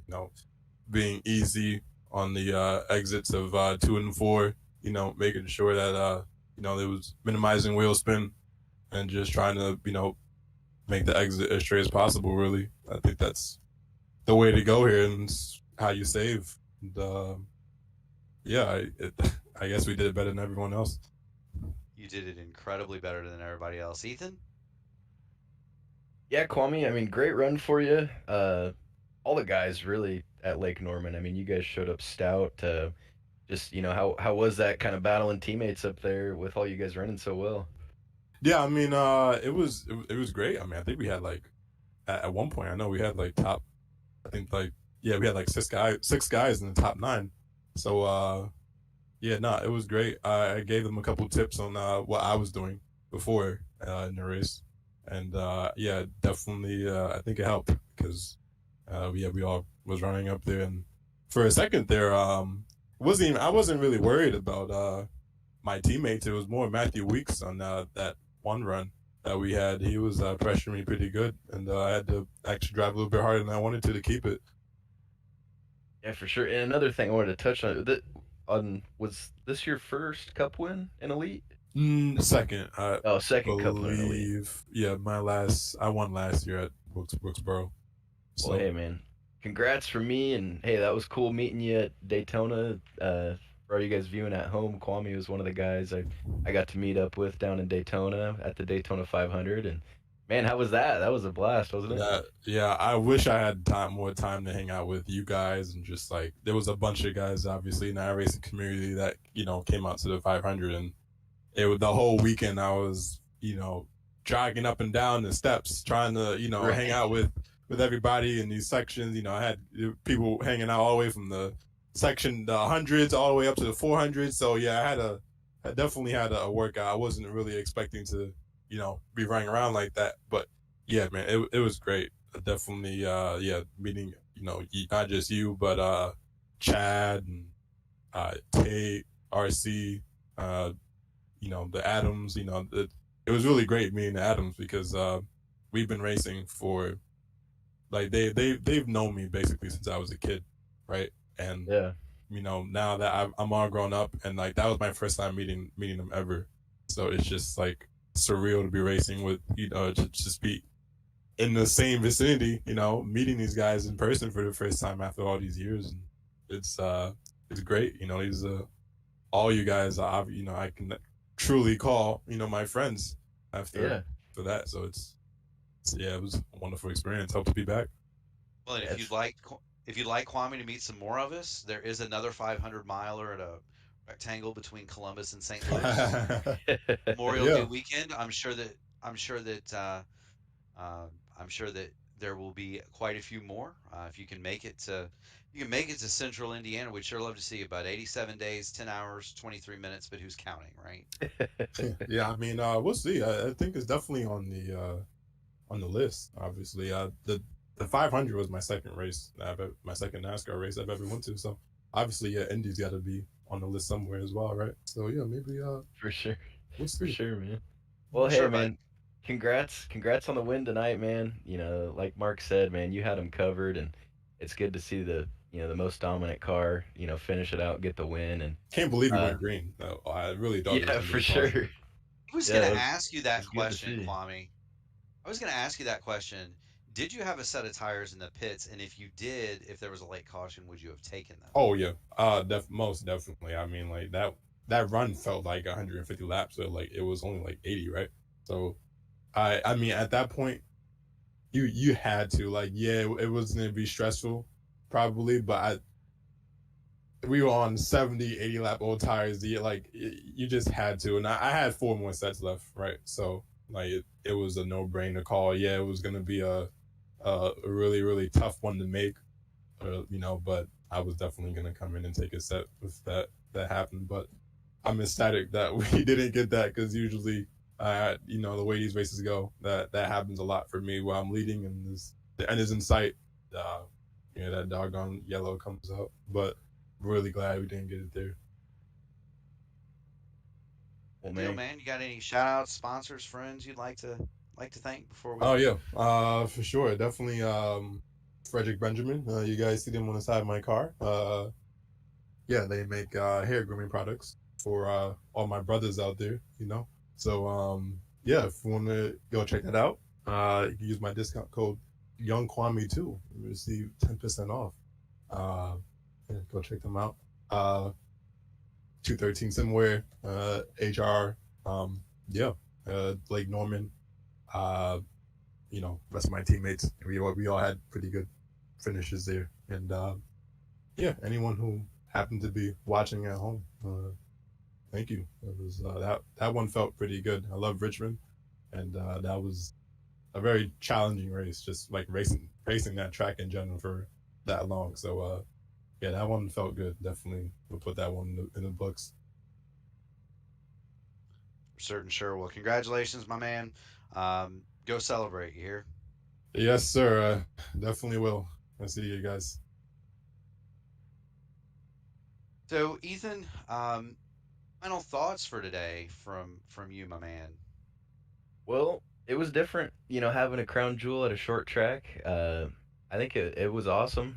There's a lot of beating and banging, a lot of good clusters of cautions. But hey, that long run to finish the night off, I think was perfect for these guys. It's after all that fighting and scrapping to get a good run in there and still have tight battles throughout the field. And hey, what an awesome win by Kwame. That not always, in these elite iRacing events, do you see the quickest, most dominant car, finish out with the win. So, congrats again to him, and it was one good show. Absolutely. That was a tour de force from Kwame Scott in how to manage tires and manage the rest of the field. But that race had a little bit of everything. You had some comers, you had some goers, you had some tempers that flared, you had some tempers that um, were assuaged, you had some scores that were settled, and You had some scores that were created. The thing that I want to touch on, though, I'm looking at the man that finished fifth. Tyler Fody will leave Richmond today with a 12-point lead over Chad Frankenfield, 18 over Jonathan Cutlip, 21 over Scott Crump, and Matthew Weeks sneaks into fifth in the points. That's something that, yes, there's 21 races. Yes, we're on race 5, and yes, there is one drop. So that is the best 4 out of 5 results, but it's never too early to start counting points and thinking about that championship later on down the line. Odie, Frankenfield, those guys took a big step forward with Cutlip and Crump having problems tonight. Absolutely, Mark. Well, for me, Ethan Brill, Mark Murphy, David Huckleberry on the production side, doing a great job as always. We'd like to thank you guys for tuning in tonight, and we will see you next week at Martinsville. Same time, same place. Absolutely, Ethan. It was a pleasure. It was a pleasure calling a race with you. I guess I will see you. Are you doing the Lotus Thursday? No, sir. I'll see you on Sunday night. All right. Well, I will be running the number 69 Lotus 49 Race First Black Magic Special. Thursday we have a very cool thing we're doing. We're taking the 1967 Formula One / IndyCar to the high banks of Daytona. So that will be a lot of fun, and I'm just going to say it's going to be a lot of fun, guys. You want to tune that one in. But Ethan, pleasure. Dave,